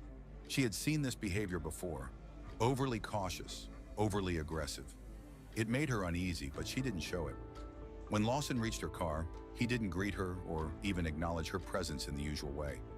Instead, his eyes swept over her, lingering for an uncomfortable moment. His gaze seemed to take in everything: the luxury car, her attire, the calm confidence with which she sat behind the wheel. It felt as though he was evaluating her, assessing her based on nothing but the color of her skin and the car she was driving. Without even offering a simple greeting, Lawson barked, "License and registration." Tasha's brow furrowed. She had done nothing wrong, and yet here she was, being treated with suspicion. She took a deep breath to steady herself. "Hello, officer. Is there a problem?" she asked, her voice calm but firm. Lawson didn't answer her question directly. Instead, he responded with another one. "What are you doing here? This isn't your neighborhood." Tasha's eyes widened, a flicker of disbelief crossing her face. The words stung. How dare he assume she didn't belong here? This was her mother's house, her family's home. But instead of reacting emotionally, she chose to respond with control. "I'm visiting my mother. She lives just down the street. Here's my license and registration," she said, her tone steady but now laced with an undercurrent of frustration. As she handed over the documents, Lawson snatched them from her hand without a word. His eyes never left her face, scrutinizing her as if trying to find something to justify his actions. The tension in the air thickened, and Tasha could feel it, a simmering unease, an undeniable sense that this encounter was quickly spiraling into something far more dangerous than it needed to be. The air was thick with tension as Officer Lawson continued to stand by the window, his eyes never leaving Tasha Carter. He held her driver's license and registration in his hands, flipping through them with deliberate slowness. There was no apology, no greeting, nothing but the quiet hum of the street around them. The distant sound of leaves rustling and the faint chatter of neighbors seemed so far removed from the confrontation unfolding just feet away. Tasha, although still calm, felt a surge of frustration building inside her. She had done nothing wrong, nothing to warrant the suspicion or the aggressive posture of the officer standing outside her window. She had complied with his request without hesitation, and yet he was still scrutinizing her, his face twisted in a mixture of suspicion and disdain. "Virginia, huh?" Lawson muttered, his voice dripping with a barely concealed sarcasm as he read the address on her license. "So far from home. What brings you to Willow Creek Estates?" Tasha could feel the judgment in his words, a thinly veiled accusation hanging in the air. She clenched her jaw, but she kept her expression neutral. "I told you already," she said, her voice steady but carrying a clear edge now. "I'm visiting my mother. She lives just down the road. I'm not doing anything wrong." Lawson didn't seem to hear her. Instead, he continued to hold her papers in his hand, flipping through them as if looking for something to confirm his suspicions. His eyes flicked back to Tasha, and she saw the way his gaze lingered on her face for a beat too long. It was as if he was trying to figure out what she was hiding, as if the mere fact of her being in this neighborhood, being here at all, was a crime in his mind. "Why are you really here?" he asked, his tone now sharper, more confrontational. "You sure you're just visiting? Maybe you're casing the place, looking for an easy target." Tasha's heart skipped a beat, her fingers tightening on the steering wheel. His words felt like a slap in the face. The accusation was baseless, and it stung deeper than she could have expected. She had encountered prejudice before in her military career, but something about this moment in the middle of her mother's neighborhood felt especially bitter. "Officer, I'm not here to cause any trouble," Tasha said, trying to keep her voice calm despite the anger bubbling inside.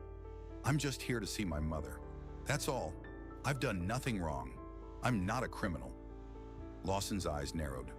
"You really think I'm going to buy that?" His voice was cold now, accusatory. He took a step closer, his presence imposing as he leaned down to peer into the car, his eyes scanning her face. "You're not from here in that car?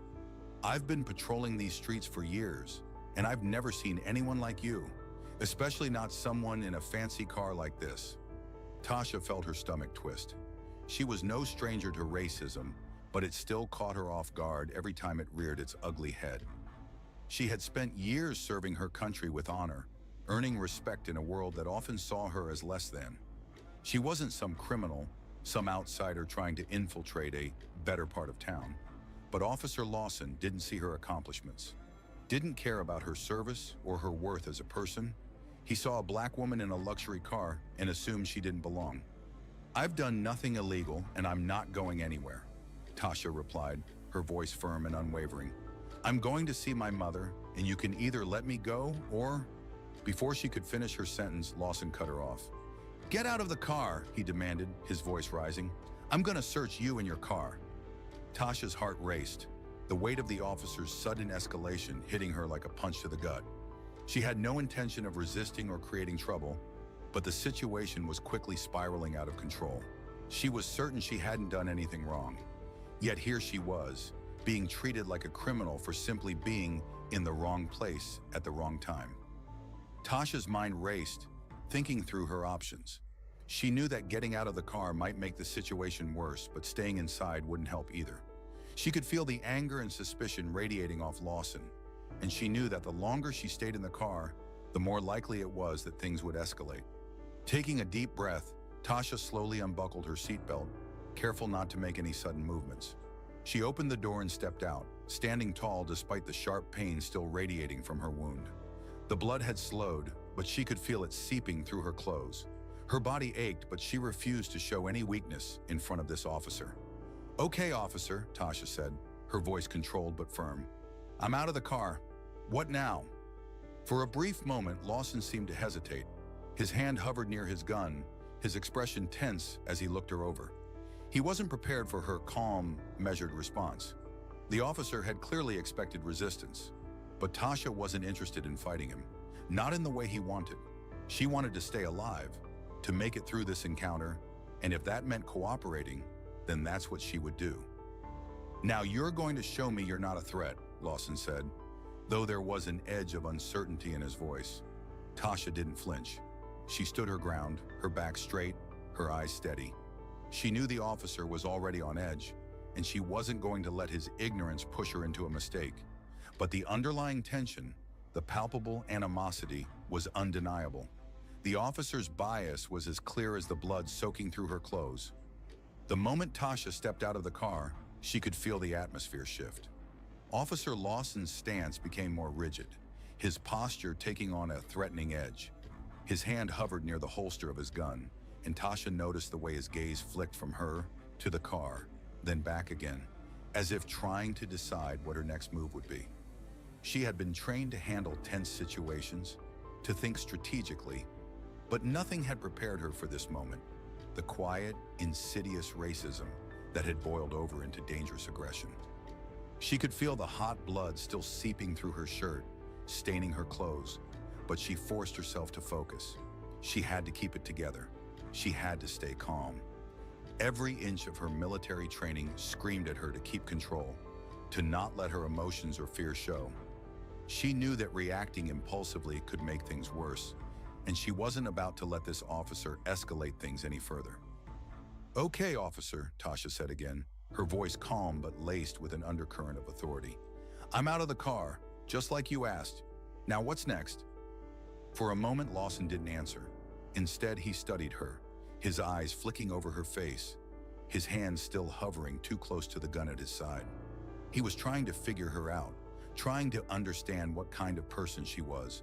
But to him, she was just another threat, someone who didn't belong in his world. "Where's the weapon?" he asked abruptly, his voice hard. Tasha blinked in surprise, her mind working to catch up. Weapon? She was stunned. She hadn't done anything to warrant such an assumption. She wasn't even carrying anything. No weapon, no drugs, nothing at all. But Lawson's words hung in the air like a challenge, accusing her without reason. "What are you talking about?" Tasha asked, her tone steady, though she felt a flicker of anger stir in her chest. She kept her hands visible, in plain sight, making sure he could see she wasn't armed. "I'm not carrying anything. I'm just trying to get home." Lawson's eyes narrowed, the suspicion etched into every line of his face. "I don't believe you," he muttered, taking a step forward, invading her personal space. "I think you've got something hidden." Tasha could feel her pulse quicken, but she forced herself to stay composed. This wasn't happening, she thought. Not like this. "You're wrong," she replied, her voice now hardening. "I don't have anything. I'm not a criminal. I'm not hiding anything from you." But Officer Lawson wasn't listening. His mind had already made up its course, and it didn't matter what Tasha said. He had decided that she was a threat, and he wasn't going to back down now. Without warning, he stepped forward again, this time his hand fully on the grip of his gun. His eyes were fixed on her, distrust written in every line of his face. "I told you to get out of the car," he said, the command sharp. "Now I'm telling you to turn around, spread your legs. I'm searching you." Tasha's stomach sank. She knew exactly what this was, a way for him to assert his power over her, to force her into submission. He was testing her, trying to break her down, and she wasn't going to let it happen. She wouldn't let him degrade her like that. The temptation to resist was strong, but Tasha knew that doing so could escalate things in a way that would put her in even more danger. Instead, she took a slow, controlled step backward, keeping her hands raised, and glanced down the street, hoping for something, anything that could break the tension. A witness, a car passing by, maybe another officer coming to defuse the situation. But there was nothing. The street was empty, quiet, and the world around her seemed frozen, just like the way Lawson was glaring at her. Do it now, Lawson barked again, his voice colder now, sharper. The sound of his voice broke the silence, but the fear in it was evident. He was rattled, and that made him even more dangerous. When people were afraid, they often lashed out, making irrational decisions based on their emotions, not the situation at hand. Tasha's mind was spinning. She could feel the adrenaline pumping through her veins. Her training, her years of experience in high-pressure environments, told her that she couldn't back down. She needed to make the right call. But it wasn't easy, not with her life on the line. "Why are you doing this?" she asked, keeping her voice as steady as she could. Her hand was still on her phone, though she hadn't moved it. "You don't need to search me. You're just harassing me because of the way I look, aren't you?" Lawson didn't flinch. Instead, he stepped closer, the gun now fully visible in his hand. "I told you to turn around now," he demanded again, his voice filled with the kind of authority that came with a badge, with a belief that he could do whatever he wanted. "You want to make this harder on yourself?" Tasha's heart raced, but she didn't let the fear show. She wasn't going to be intimidated, not this time. She had faced real danger in her life, in war zones, and this was nothing compared to what she had survived. Slowly, but with an undeniable sense of purpose, Tasha reached for her phone, gripping it tightly in her hand. This was it. She was going to record this, to make sure that her side of the story was heard. Her rights mattered, her dignity mattered. She wasn't going to let Officer Lawson break her, no matter how hard he tried. The officer's eyes widened at the motion. "What are you doing?" he snapped, his hand tightening on the grip of his gun. "Don't even think about it." But Tasha had already decided. She wasn't backing down. She wasn't afraid anymore. "I'm calling my lawyer," she said, her voice clear and firm. "And I'm recording this. You can't do this." The sound of her words, calm and defiant, seemed to snap something in the officer. It was as if the moment stretched out, and Lawson, in his blind fear and prejudice, made a decision that would alter everything. Before Tasha could react, before she could even fully pull out her phone, Officer Lawson's hand shot forward, a blur of motion. "Stop!" he yelled. "Stop right there!" Then without another word, he raised his gun. Tasha barely had time to process what was happening before Officer Lawson made his move.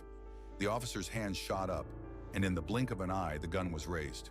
Tasha's heart pounded in her chest, her mind screaming at her to stay calm, to keep thinking, to not let fear rule her actions. But it was too late. Officer Lawson, consumed by suspicion, had already made his decision. Without any warning or further verbal command, the sharp crack of the gunshot echoed through the quiet suburban street. Tasha felt the impact of the bullet tear through her side, a searing, agonizing pain that radiated from her torso and spread outward. Her body jerked violently from the force of the shot, and for a brief moment, she staggered back, losing control of her legs. She could taste the bitter rush of panic, but she fought to steady herself, to not fall, to remain standing. Her left hand instinctively clutched her side, the blood already beginning to seep through her fingers as the crimson stains spread rapidly across her shirt. The pain was unbearable, but Tasha fought it down. She wasn't going to give this officer the satisfaction of seeing her break. Not now, not after everything.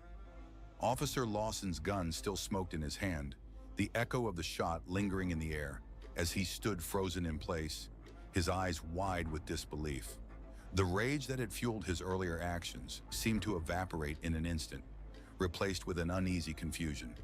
He had pulled the trigger without thinking, without any real cause, and now he was left standing over a woman he had just shot. Tasha collapsed to her knees, her body unable to hold up any longer. The asphalt felt cold beneath her as she struggled to stay conscious, to not let the darkness take over. She was aware of the blood pooling beneath her, aware of the officer's looming presence, but it felt as if everything around her was becoming distant. Her vision was blurry, her body numb with pain, but still her mind was sharp. Her phone, she still had her phone, still in her right hand, though her grip was weak. She could feel it slipping from her fingers, but she wasn't going to let it fall. She couldn't. She had to document this. She had to make sure he couldn't just walk away from this, pretend it hadn't happened. With the last of her strength, Tasha reached out, her fingers brushing against the phone, just as Officer Lawson seemed to snap out of his daze. Shit! Shit! What have I done? Lawson muttered under his breath, his voice wavering, his entire body rigid with panic. He hadn't expected this. He hadn't expected to shoot someone. Certainly not a woman. Certainly not her. He was so caught up in his own fear and confusion that he didn't even notice Tasha's phone slip from her hand and land on the ground. It lay next to the growing pool of blood beneath her, an undeniable piece of evidence. But Lawson was too far gone in his panic to register its importance. Tasha's breath came in shallow gasps as she tried to lift herself up again, forcing her body to move, even though her legs felt as if they were made of stone. She couldn't stop. She had to keep going. She wasn't going to die here, not like this. But her body was betraying her. Each movement sent a wave of agony through her, and she could feel the blood draining from her. The pain was becoming unbearable. She had to stay conscious, had to hold on. Her vision blurred and her breaths became erratic. Call 911, she managed to whisper, barely audible, her voice breaking. Lawson stood over her, still frozen. He fumbled with his radio, his hands shaking. Shots fired, he said, his voice cracking, the words stumbling out as his own panic set in. I need backup. I need an ambulance. Now. But even as he spoke, he knew it wouldn't change what had happened. The damage was done, and it was irreversible. Tasha was lying on the ground, struggling to hold on to life, and Lawson had no idea how to fix the mess he had created. His mind raced with excuses, but there were none that could justify what he had done. His entire body was trembling, sweat dripping from his forehead as he dialed for help. But it felt like nothing could undo the horror of that moment. Tasha's fading consciousness fought to remain focused, her thoughts scattered and fractured. But one thing was clear: she would survive this. She had to. The injustice of this moment, of being shot down on the very street she called home, in front of her mother's house simply because of who she was, would not go unchallenged. She would not let this moment slip away. She would make them pay for what they had done. Her last thoughts before the world went black were not of fear, but of a quiet, defiant resolve. She would survive this, and when she did, the world would know the truth. This was not the end. Jasmine Miller had once been unstoppable. She had been the fastest runner in the school, her feet barely touching the ground as she sprinted across the track, leaving everyone behind. She had been the one others admired, the one everyone thought could do anything. But that was before the accident. Now her legs barely moved, and the chair she sat in was her only means of mobility, a constant reminder of what had been stolen from her. For months, Blake, Adam, and Ethan had mocked her for it. They made her wheelchair the punchline of their jokes, laughing behind her back, making snide comments every time they passed. The boys who had once been popular seemed to think that mocking Jasmine was a form of entertainment, a way to show their dominance over someone who was already vulnerable. But no one stopped them. The whispers echoed in the halls, cruel words that cut through the air like daggers. "Slow down, Jasmine," Blake would say, just loud enough for her to hear, as if the sound of her wheels moving was somehow a joke. Adam would nudge her chair when no one was looking, just enough to send it swerving off course, a reminder that no one cared enough to intervene. The bullying wasn't just in their word, it was in the silence of everyone else around them. Her classmates, the ones who had once called her a friend, now avoided her gaze. They pretended not to see, as if their silence could erase the hurt they saw her carrying every day. Jasmine had been part of the crowd before the accident, laughing, talking, blending in like everyone else. But now she was a ghost in the hallway, ignored by most, pitied by others, and haunted by the whispers that followed her every move. Blake, Adam, and Ethan knew they had her trapped. They saw how the other kids turned away, how the teachers seemed to look the other way. Jasmine was easy prey. She didn't say anything.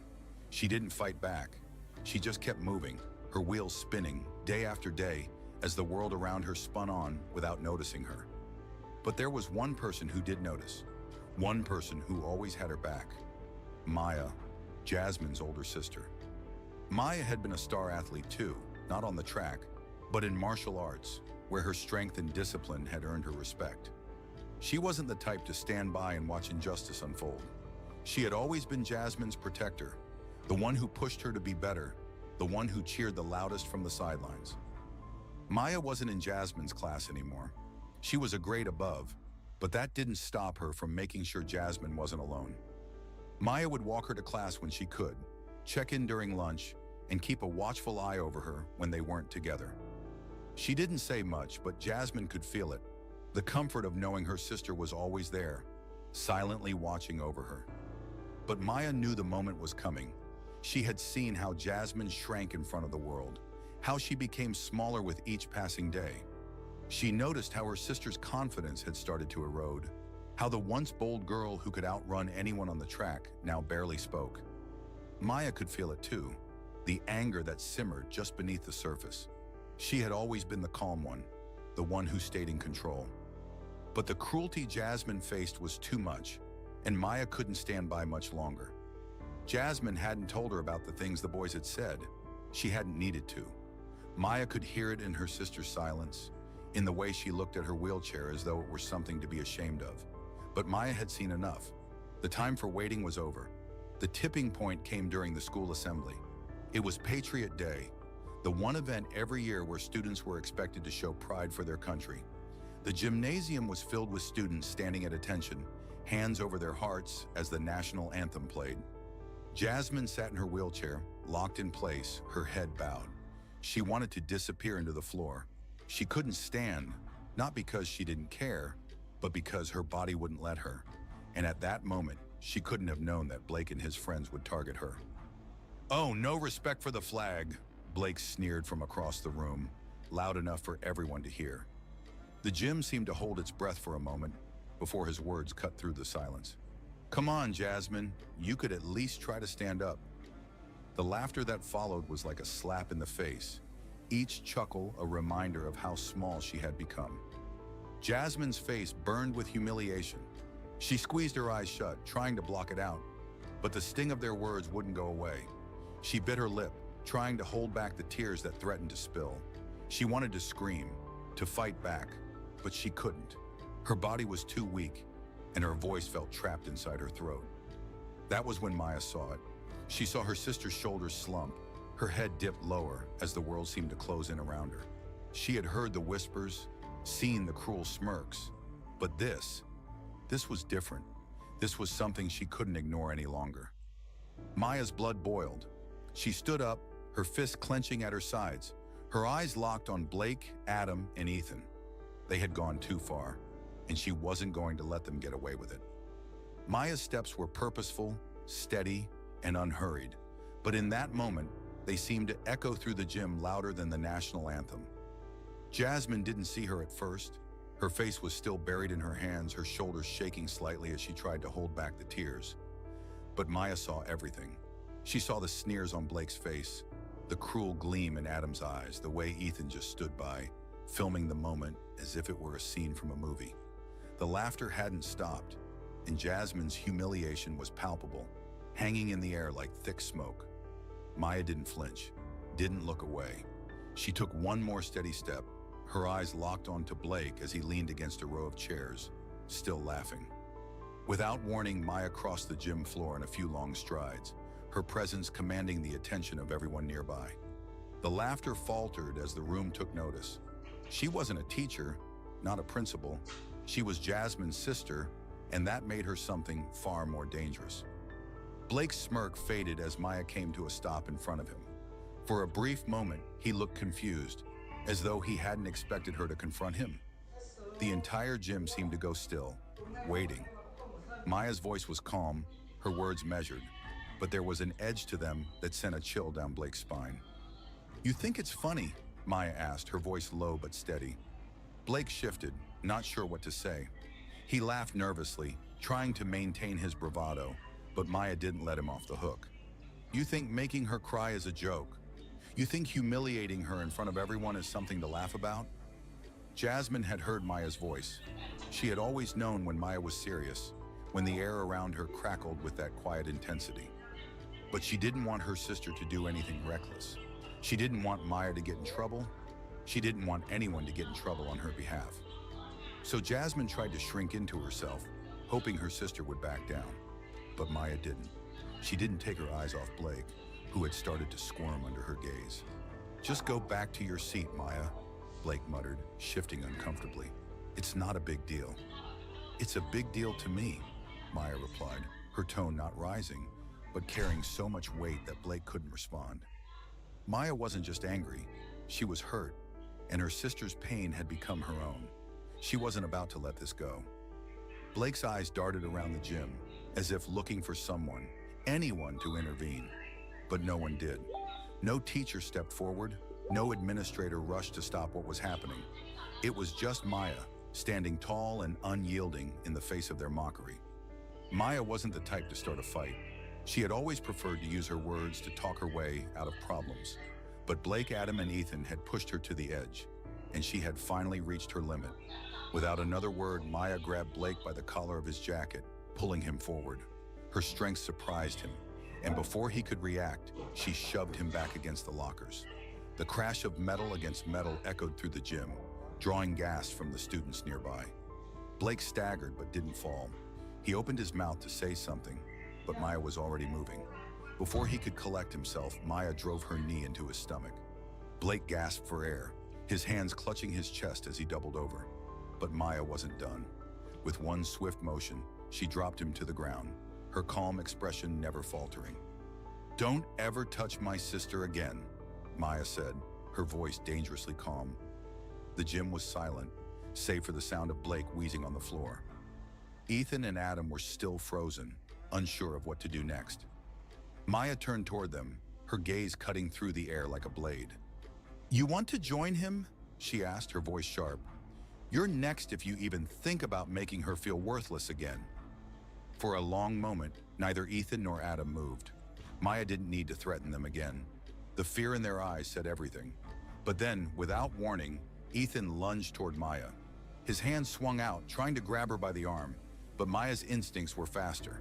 In one swift motion, she caught his wrist mid-air and twisted it behind his back, forcing him to his knees with a painful yelp. "You want to touch my sister? You'll regret it," Maya hissed, her grip tightening. Ethan whimpered, struggling against her hold, but Maya was unyielding. She had always been the calm one, the one who avoided confrontation. But this was different. This was her sister, and no one got to hurt her. No one got to make her feel small. Adam, realizing the situation had escalated far beyond what he'd expected, took a step back. But Maya wasn't finished. She quickly shoved Ethan away from her, sending him sprawling onto the floor.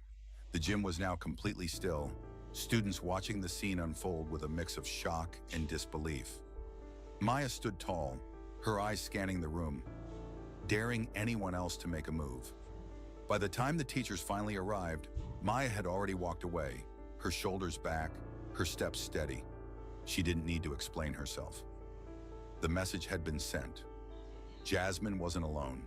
Not anymore. The confrontation in the gym left a heavy silence in its wake. The students who had been watching didn't speak, not right away. They had witnessed something they hadn't expected, a calm, controlled fury that shattered the casual cruelty of the bullies. The sound of lockers clanging and shoes shuffling on the floor was the only thing that broke the stillness, but the damage was done. Blake, Adam, and Ethan were left lying in various positions on the floor. They had been caught off guard, their bravado crumbling in the face of Maya's strength, and no one, not even the teachers who arrived moments later, knew exactly how to handle it. The gym was cleared out quickly after the fight. Blake, still winded and nursing his bruised ribs, was helped up by one of the gym teachers. His face was flushed, a mix of anger and embarrassment. Maya, however, had already disappeared from the scene. She didn't wait for a lecture, didn't stick around for a confrontation with the teachers.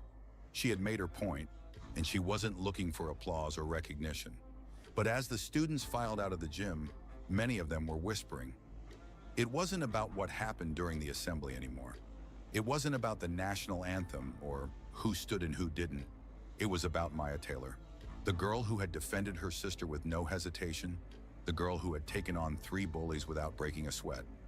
Her reputation spread faster than the story of what had happened. People talked, and the whispers weren't just among the students. Teachers and staff started murmuring too. Maya wasn't someone to be underestimated. When the bell rang, Jasmine wheeled herself to the cafeteria, feeling the weight of everyone's eyes on her. She could hear the hushed voices behind her, the way they shifted when she passed. She knew what they were saying. They had all seen her break down earlier, seen her in her weakest moment. The pity was suffocating, even more so than the taunts. She tried to ignore it, to focus on getting to her seat, but it was impossible to forget that Maya's actions, however protective, had now painted a target on both of their backs.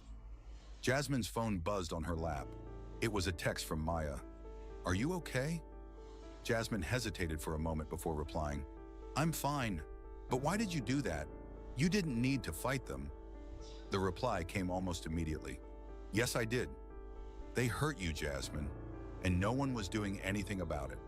Jasmine looked up from her phone, her heart sinking. Maya was right. No one had stepped in to stop the bullying. Teachers, students, even friends had looked the other way. In that moment, Jasmine realized something. Maya wasn't just her protector. She was the one who would force the world to see her, to stand up for what was right, even when no one else would. But there was something in Jasmine's heart that held her back from fully embracing the comfort Maya's words offered. A part of her felt like she didn't deserve Maya to fight for her, to go to such extremes to protect her. She was the one who had been hurt, the one whose life had changed. Maya's actions, though noble, made Jasmine feel small. The rest of the day passed slowly. Jasmine could feel the tension in the air. The other students kept their distance, some giving her sympathetic glances, others muttering to their friends as she passed by. She had always been part of the group, but now she was the girl everyone whispered about. And no matter how much she tried to ignore it, the weight of their gazes was heavy. But it wasn't just the students who noticed. By the time Jasmine got home, her mother, Karen, was sitting in the living room, waiting for her. She didn't say anything at first, just gave Jasmine a long, steady look as she wheeled herself inside. "Jasmine," her mother said softly, "I heard what happened today." Jasmine felt her stomach twist. She had been trying to avoid talking about it, trying to bury it under the routine of schoolwork and family. But now it was out in the open. She couldn't escape it. "Mom, I'm fine," Jasmine replied quickly, not wanting to drag anyone else into the mess. But Karen wasn't buying it. She stood up and walked over to her, kneeling down in front of her daughter, a serious look on her face. "Jasmine, you know I've always taught you to stand up for yourself, to be strong, to be proud of who you are, no matter what others think. But I also know that there are times when you can't do it alone. And today your sister did what I couldn't. She defended you when no one else did. And you know what? I'm proud of her. I'm proud of both of you." Jasmine bit her lip. She hadn't expected her mother to react this way. She had assumed Karen would be upset, maybe even angry that Maya had gone that far. But Karen's words weren't full of blame. They were full of understanding. "I know you're hurting," Karen continued, her voice softer now. "I know that things have changed in ways we never imagined. But you have people who love you, people who will never stop fighting for you. And that includes your sister." Jasmine looked down at her hands, her fingers tightly gripping the rims of her chair. "But Maya didn't have to do that, Mom. She could have just let it go. I don't want her to get in trouble for me. I don't want her to lose everything." Her mother smiled gently and reached out to touch Jasmine's hand. Maya did what she had to. And you know what? She didn't lose everything. She found something more important than popularity or fitting in. She found her voice, and you'll find yours too. You just need to let it out. Jasmine was quiet for a moment. Her mother's words sunk in deeper than she expected. For so long, she had let the silence drown her. But maybe, just maybe, it was time to start speaking up, to stop hiding in the shadows of the whispers and the pity. Maybe it was time to take her place in the world again, not as the girl in the wheelchair, but as Jasmine Miller, the person she had always been. That night, she lay in bed, staring out the window as the moonlight filtered through the curtains. She thought about what her mother had said, and for the first time in a long while, she felt something spark deep inside her. It wasn't anger, it wasn't fear, it was determination. She was tired of being the victim. She was tired of feeling invisible. She was ready to fight in her own way, and she wasn't going to do it alone. The following days were a blur of whispered conversations, sideways glances, and a crushing sense of being watched at every corner. Jasmine tried to carry on, to keep her head down and go through the motions of school, but it felt impossible. Every time she passed through the hallways, she could feel the weight of every eye on her, some out of sympathy, others with judgment. Some students were kind, giving her quiet smiles and soft words, but it wasn't enough to erase the sting of the bullying, the pity, the silence, the uncomfortable looks. All of it still lingered like a shadow. Maya, however, was a constant presence. She stood by Jasmine at lunch, even though their peers had started to distance themselves. She'd sit with her, making sure no one could get too close without feeling Maya's protective glare. She didn't care about the stares. She wasn't going to let Jasmine feel alone in this. But as much as Jasmine appreciated her sister's support, she couldn't help but feel like she was being swallowed whole by the situation. She couldn't hide behind Maya forever. It wasn't fair to Maya, and it wasn't fair to herself. The tension in the school was thick. People were starting to talk about what had happened in the gym, how Maya had stood up to Blake, Adam, and Ethan, and how they had been left humiliated in front of the whole school. The story had spread, and now Jasmine felt like the aftermath was worse than the bullying itself. She had never wanted anyone to get hurt on her behalf, but now Maya was the one who had taken the consequences. She had been suspended for her actions, and while Jasmine knew her sister had acted out of love, she also knew it wasn't the way things were supposed to work. One afternoon after school, Jasmine wheeled herself into the library. She was trying to find a moment of peace, a place where she could escape from the weight of everything that was happening. But as soon as she entered, she spotted someone in the back corner of the room, a face she had never expected to see. It was Ms. Lawson, one of the teachers who had been at the assembly that day. She was sitting by herself, her eyes focused on the screen of her laptop, typing away. Jasmine hesitated for a moment, unsure whether she should approach her or leave. But something inside her told her that this moment was important. She had to start speaking up. She couldn't let everything stay buried any longer. "Ms. Lawson?" Jasmine called softly. The teacher looked up, surprised. "Jasmine, I didn't expect to see you here. How are you doing?" Jasmine hesitated for a moment, gathering her thoughts. "I'm okay, but I wanted to talk to you about what happened, about Maya." Ms. Lawson raised an eyebrow. "I'm listening." Jasmine took a deep breath, her hands gripping the sides of her chair as she tried to find the words. "I know Maya did what she thought was right. I know she was protecting me, but I don't want her to suffer because of me. I don't want her to be punished for standing up for me." Ms. Lawson's expression softened. She closed her laptop and leaned forward, folding her hands together. "Jasmine, Maya took a big risk. She stepped in when no one else would. But I want you to know something. What she did wasn't just about defending you. It was about standing up to the cruelty that was happening to you. And that is never something to apologize for. But I understand why you feel like this is all your fault. I've been watching how it's been affecting you, and I know it's hard." Jasmine lowered her head, feeling the weight of her emotions rising in her chest. "I don't want Maya to lose everything because of me. I don't want her to be known as the girl who fought. I want people to remember me for who I am, not because of the wheelchair. I'm tired of being the girl everyone feels sorry for." Ms. Lawson nodded slowly. "I understand, but Jasmine, the thing is, no one should ever make you feel sorry for who you are. What happened with Blake, Adam, and Ethan? It wasn't just about the bullying.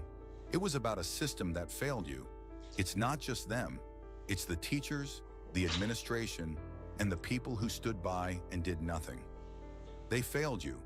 And Maya, well, she did what she had to, because someone had to do something." Jasmine swallowed hard. "But why did no one speak up before? Why did it take Maya to make things stop?" Ms. Lawson leaned back in her chair, her expression serious. "Jasmine, sometimes people don't speak up because they're afraid. They're afraid of the consequences, afraid of what will happen if they stand up. But that doesn't make it right. Maya didn't just fight because she loves you. She fought because she saw the injustice that was happening. And you don't need to be afraid anymore. Not of what others think, not of who you are. You've got a voice now, and it's time to use it." Jasmine sat quietly, letting Ms. Lawson's words sink in. The teacher was right. For too long, she had let herself be defined by what others thought of her, by the whispers, the glances, and the pity. She had hidden behind her silence, hoping it would all go away, but it wouldn't. It wasn't going to go away until she decided to make it stop. And Maya had already shown her how to fight. Not with violence or anger, but with strength. Strength to face the truth, strength to stand up, even when no one else would. That night, Jasmine sat in front of her laptop, the cursor blinking on the screen in front of her. She had been thinking about the lawsuit, about the changes that needed to happen. Her sister had done what she had to do. Now it was her turn to do the same. Jasmine wasn't sure if she was ready to face the world just yet, but she knew one thing: she wouldn't be hiding anymore. Not from the bullies, not from her past, and not from herself. She typed a message to Maya. "We're going to make them listen, Maya. We're going to make sure this never happens again. Together." She hit send and leaned back in her chair. It wasn't just about taking a stand anymore. It was about fighting for herself and for everyone else who had been silenced. The following week, the atmosphere at school was tense, almost suffocating. The halls, once filled with idle chatter, now seemed quieter. The whispers about Maya's actions still hung in the air, and the students who had once been silent now had to reckon with what had happened. Jasmine knew the next few weeks weren't going to be easy, but she also knew she had taken the first step. It wasn't just about Maya anymore. It was about her too, the silent girl in the wheelchair who had been too afraid to speak up, too afraid to fight back. But now things were changing, and it wasn't just because of the fight, it was because of the lawsuit. Jasmine and Maya had met with a lawyer a few days after their conversation with Ms. Lawson. They had discussed the legal action they were about to take against the school district, citing failure to protect Jasmine from ongoing bullying and harassment. They knew it wasn't going to be an easy battle. The district would fight back as they always did, protecting their own reputation above the well-being of students. But Jasmine wasn't going to let that stop her. She wanted something to change, not just for herself, but for everyone who had ever been hurt and had no voice. The district hadn't protected her when they should have. Now it was time for her to make them listen. It was time for everyone who had ignored the problem to see how much damage they had caused. The day the lawsuit was filed, Jasmine sat with Maya in the kitchen, staring at the stack of papers in front of them. They had signed their names, but this wasn't just about a piece of paper. It was about the future. "I never thought it would come to this," Jasmine whispered, her eyes lingering on her name printed at the top of the documents. Maya reached over and squeezed her sister's hand. "It didn't have to come to this, Jazz, but you had to speak up. You had to let people know the truth." Jasmine nodded slowly, feeling the weight of her words. "We have to make sure this doesn't happen to anyone else. We can't just let them get away with it. We can't let them pretend nothing happened." The next few days passed in a whirlwind of meetings, phone calls, and press interviews.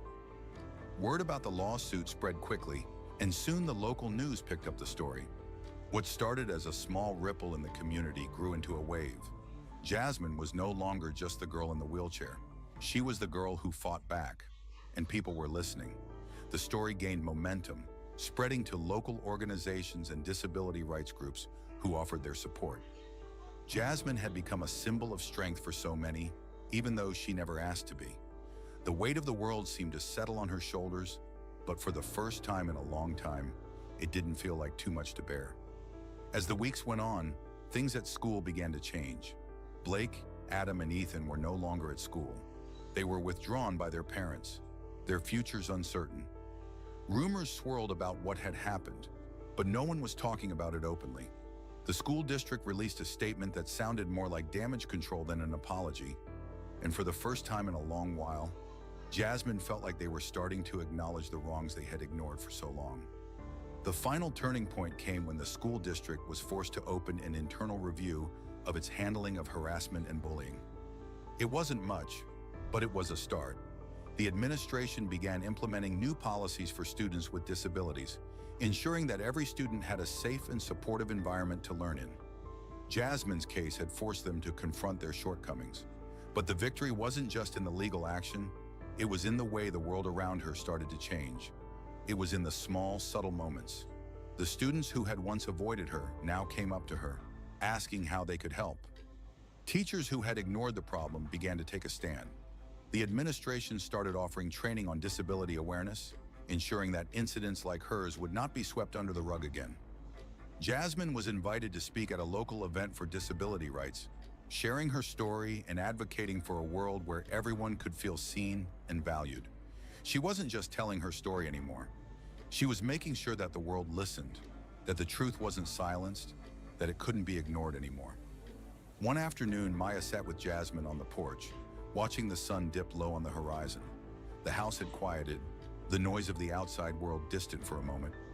"You did it," Maya said, her voice full of pride. Jasmine smiled, but it wasn't the same small, forced smile from before. It was genuine. "We did it," she corrected her sister. "We both did." Maya chuckled softly, reaching over to ruffle her sister's hair. "You're right, but you're the one who found your voice. I'm proud of you." Jasmine looked up at her sister, her eyes full of a new kind of determination. "I'm proud of you too, Maya. You didn't give up on me, and now I won't give up on anyone else." The battle wasn't over. There were still challenges ahead. There would always be people who tried to push back, to silence the voices that demanded change. But Jasmine had learned something that no one could take away from her, that her voice was powerful, that her strength came not just from the battles she won, but from the ones she had the courage to face. And as long as she had her sister by her side, she knew that nothing could stop them. Together they had changed the story. Together they had started a new chapter.